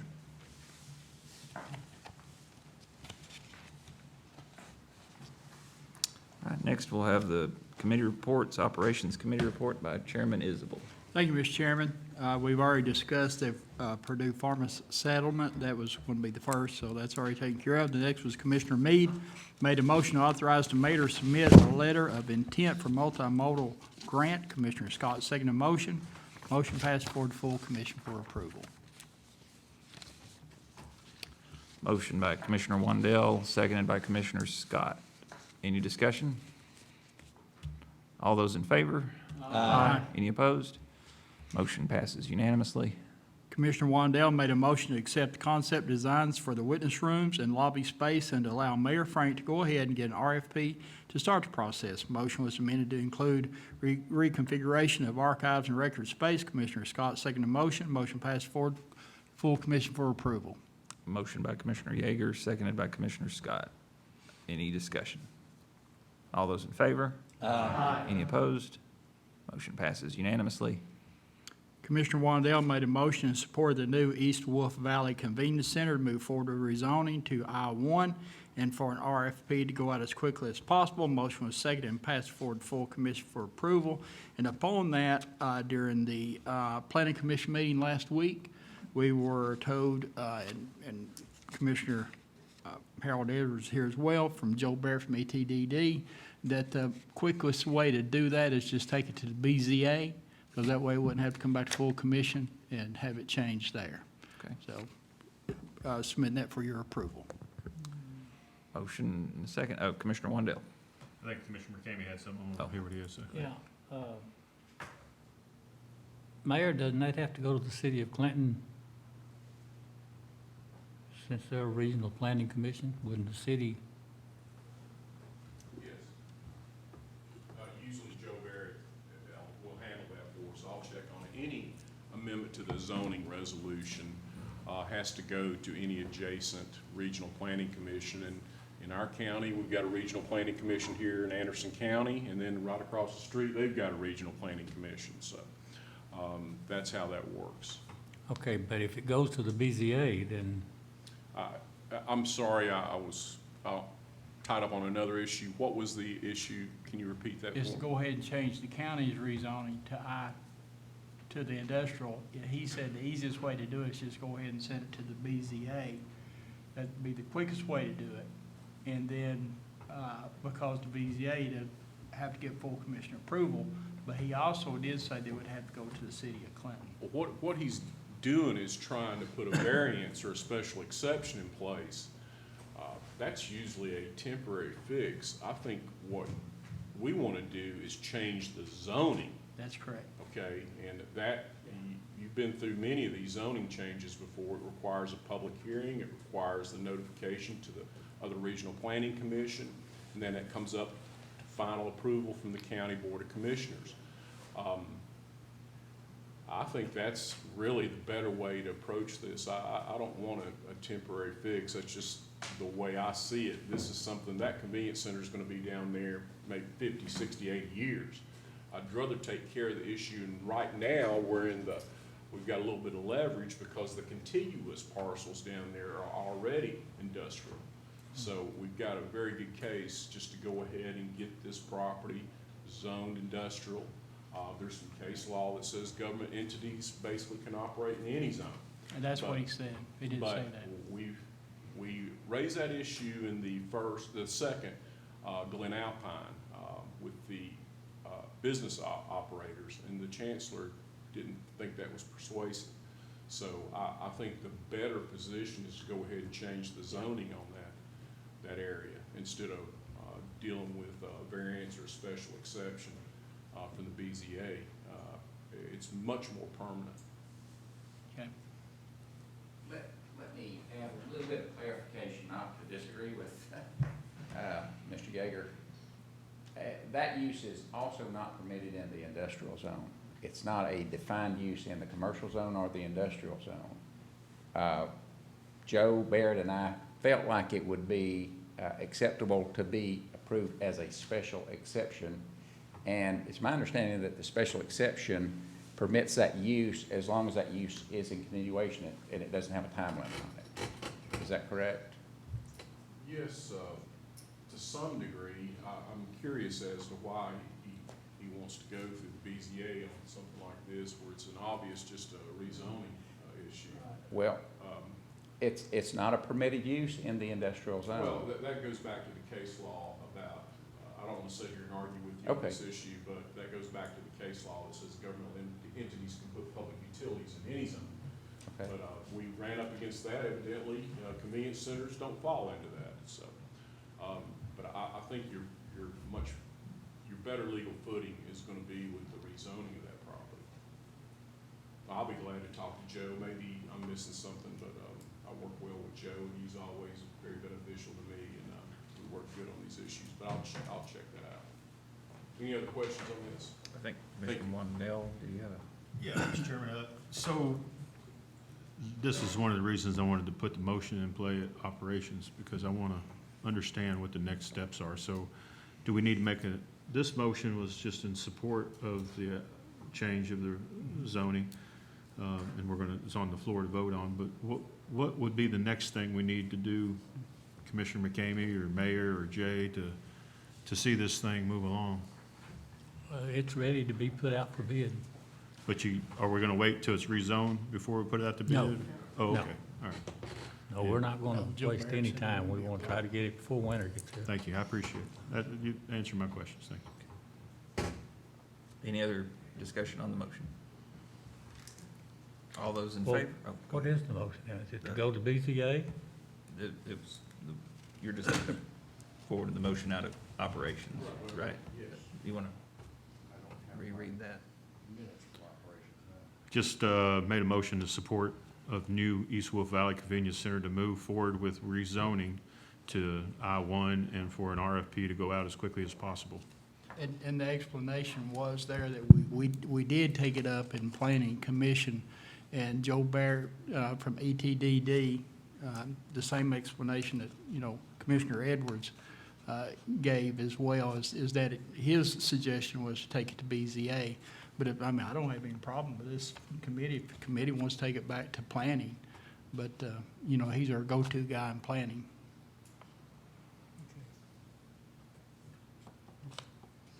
Question from Mr. Edwards. Go ahead.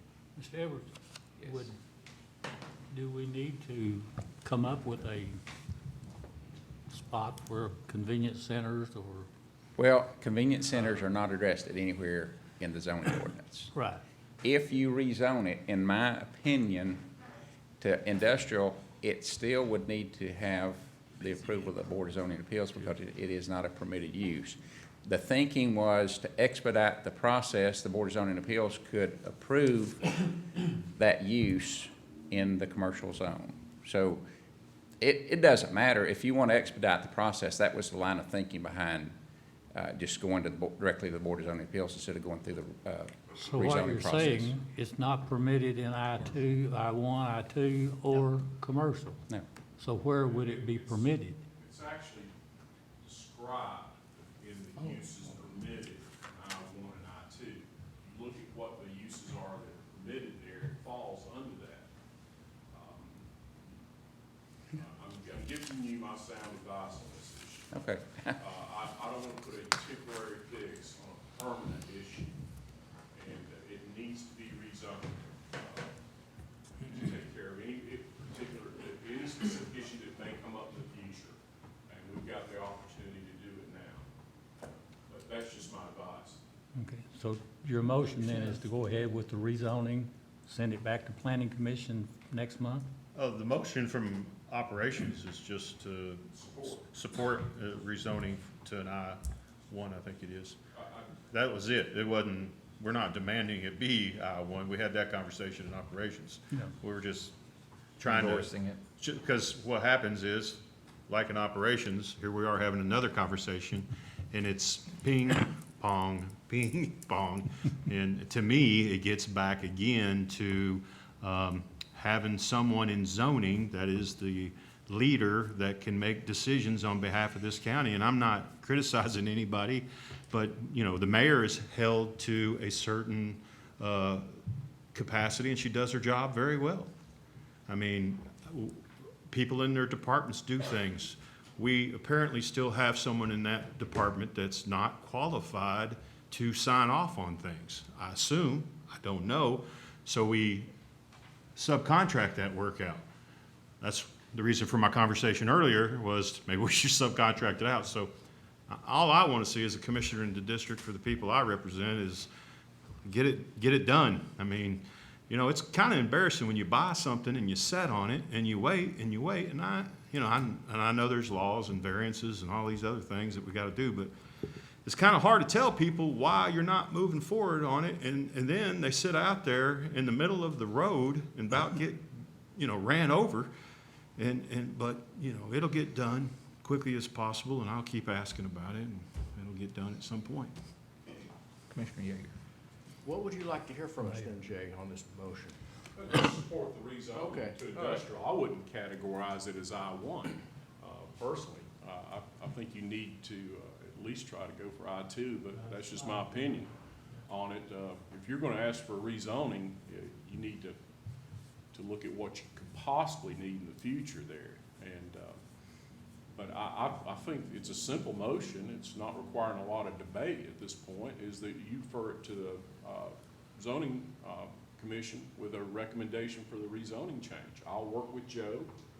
I've told you that. I work with him all the time, and I'll get his viewpoint on it, and he may change my mind. I may change his. But we'll work through it, and we'll get it done as quickly as possible. There's no bigger advocate for that convenience center in this county.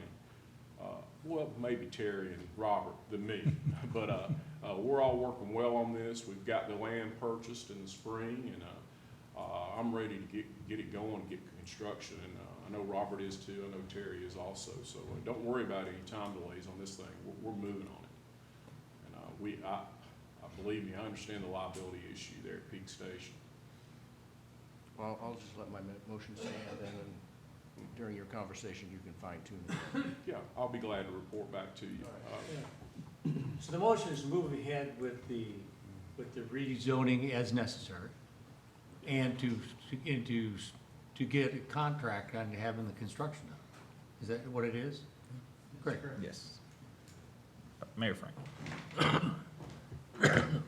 Just to clarify, before we ever purchased the property, I did check with Jay on the zoning to see if it would be allowable. And because I didn't want us to purchase something and then the community revolt, and we have purchased something that we could not build a convenience center on. And post-purchase and during the work with the engineers and solid waste, David did suggest the I-2 in agreement with Jay, who suggested that we go ahead, since the contiguous properties were industrial as well, Commercial actually has a higher value, and we saw that reflected in the confidential appraisal report that you received. And that was just a recommendation for protecting the parcel for all time, but we were confident that we could construct this facility on the existing. So we had, the planning office did recommend the I-2, and Jay also recommended the I-2. Thank you, Mayor. Commissioner Wandell.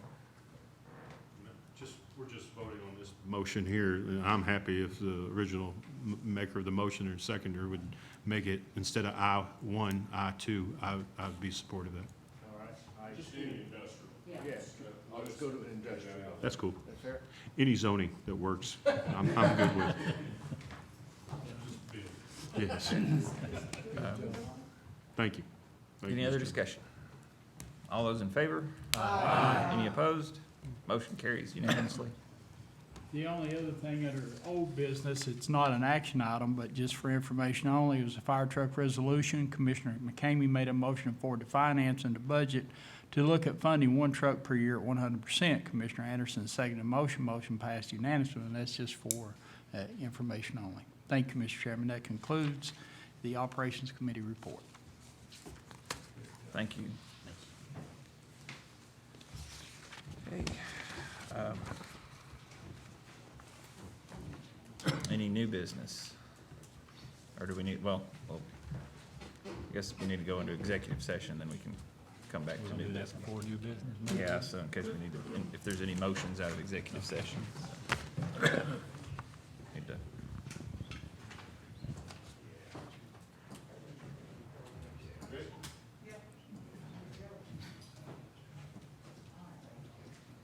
Does Andy know? He's getting us disconnected. I'm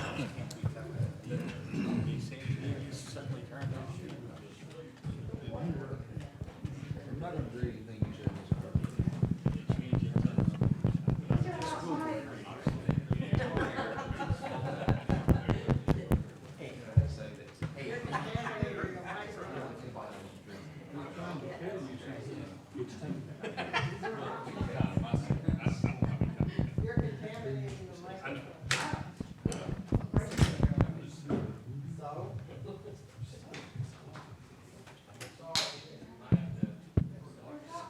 He's still getting us disconnected.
We good?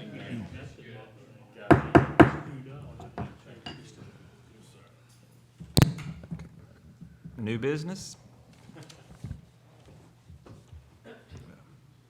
Motion by Commissioner McCamey. My motion is to authorize outside legal counsel for Dr. Parrott, Mia Bounds, and any of the Ethics Committee members who choose to talk with an attorney. Seconded by Commissioner Mead. Any discussion? Motion, let's go to the board and vote.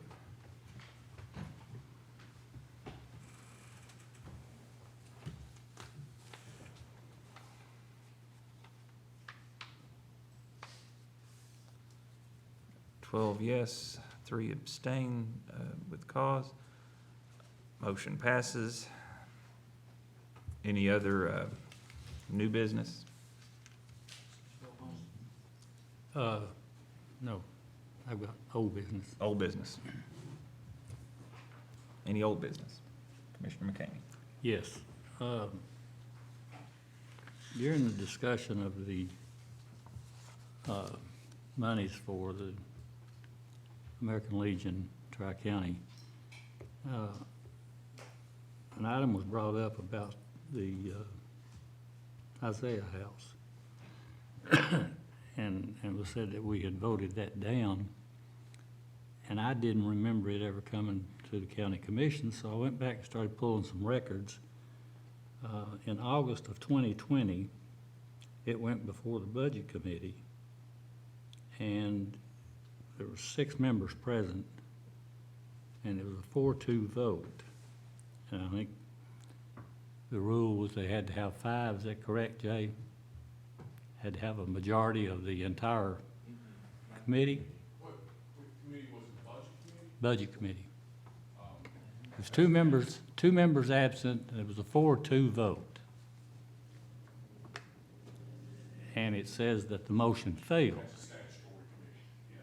So it has to have a majority of the entire board.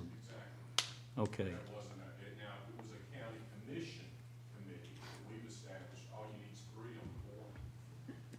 Then you need a majority of those present to pass. but under the 81 Act, under the 81 Act, is it still a statutory committee, budget committee? It authorizes the purchasing and the budget committee or a combination of both. Okay. Well, it went to the budget committee and it failed there on a 4-2 vote and was never presented to the county commission. Okay. This was at a time, I think, when there was some talk about any item that went before county commission had to have committee approval. I couldn't find that in the rules committee. Was that ever? Not that I know of, Nancy. What you're talking about is the special exception for the budget committee in our rules. That, it's carved out in the county commission rules that if something comes before county commission without coming to budget, it requires the super majority vote of 12 to pass. We saw that tonight with Arcadian Springs. Right. But this, you're telling me, came to budget committee, and it doesn't need to pass budget committee. So we've gone through this many times, it just needs to be brought before budget committee or on their agenda. And you're telling me this failed at budget committee. Failed at budget So, according to County the minutes. commission could take it up. So the county commission could take this up tonight, or would it be better to send it back to budget committee? What? Well, I'd like to see it on the agenda. I think it's better for any donation to be on the agenda, but I think you could if you wanted to. You could add it to the agenda tonight and bring it up, but I don't know if anybody's ready to vote on this and understands the background on it, but yes, to answer your question, yes, and it would take a simple majority to prevail. It's not the super. Okay, well, let me make a motion then to refer this item back to the budget committee for further study and at their August meeting. Which item are we talking about? Isaiah House. The Isaiah House Oh, okay. donation came from our county mayor and our juvenile judge, Judge Hunt, came before the budget committee and had, I think, Robbie DeJournette's wife, was that who's here? Yeah, representing them. And it's a house for kids going into foster care. When the courts declare that they need to be in foster care and DCS custody, it takes some time for DCS to get a home, and so they would automatically go there. But, So you're making a motion to send it back to budget? yeah, Okay, I'll second that. Motion second. Just real quick, we talked about some of this during budget, and I think it's worth mentioning to everybody, so maybe everybody can get on the same page. Finance, Robbie, all of them, you know, we're entrusting them to budget our money. And then throughout the year, we're just taking money out of the general fund that they may or may not have budgeted for other items, and we're spending it. And I think it was Commissioner White brought up a very valid point about, in his business, he sets aside a certain amount of money every year at the beginning of the year that he's gonna set aside for donations or to help people in need or whatever. I think we should look about doing the same thing. It's a hardship on finance when we're just coming up here and donating 50,000 here, 20,000 here. We lose track of how much we're spending, and I think it's worth looking at if we're gonna continue to donate money, which I don't agree. I don't think tax money should be donated. I think it should be donated to our schools, our roads, or, you know, our emergency services, because we've got needs there. But if we are gonna do that, let's come up with a amount, and let's set it aside in July. And once that amount's gone, that amount's gone. At least it'll be budgeted. At least finance will know that that money is committed to donations, and we're not putting a hardship on them. Right now, every emergency service in this county and the surrounding counties are paying a ton more in benefits and pay. We are losing our employees here at this county. If we've got money, we need to put it towards the pay and benefits of our employees. So just, everybody think about it. I think it's a great idea. If we're gonna donate money, we gotta have a line item for that, a budget for that, instead of just handing out money here, handing out money there, handing out money here. So that's just my 2 cents. Thanks. Motion to refer to Budget Committee by Commissioner McCamey, seconded by Commissioner Scott. Any other discussion? What's the motion? To refer the Isaiah House item request for a donation to the Budget Committee. What, was there amount of money involved? No. This is just a study. This is just refer it back to Budget Committee the for original study. motion that was Was there money voted in the down, original amount? $10,000, yes. That was the original request, and it got 4 votes in the budget committee and 2 opposed. We are voting, So- we but- made a motion, I seconded it, to send it back to budget committee. They can talk about it there and bring it back to full commission. Because it's almost 10 o'clock and I'm ready to go. Okay. All those in favor of referring it back to Budget Committee? Aye. Any opposed? No. Got two opposed? Okay. Motion carries. Nothing else coming before the commission. We'll stand adjourned.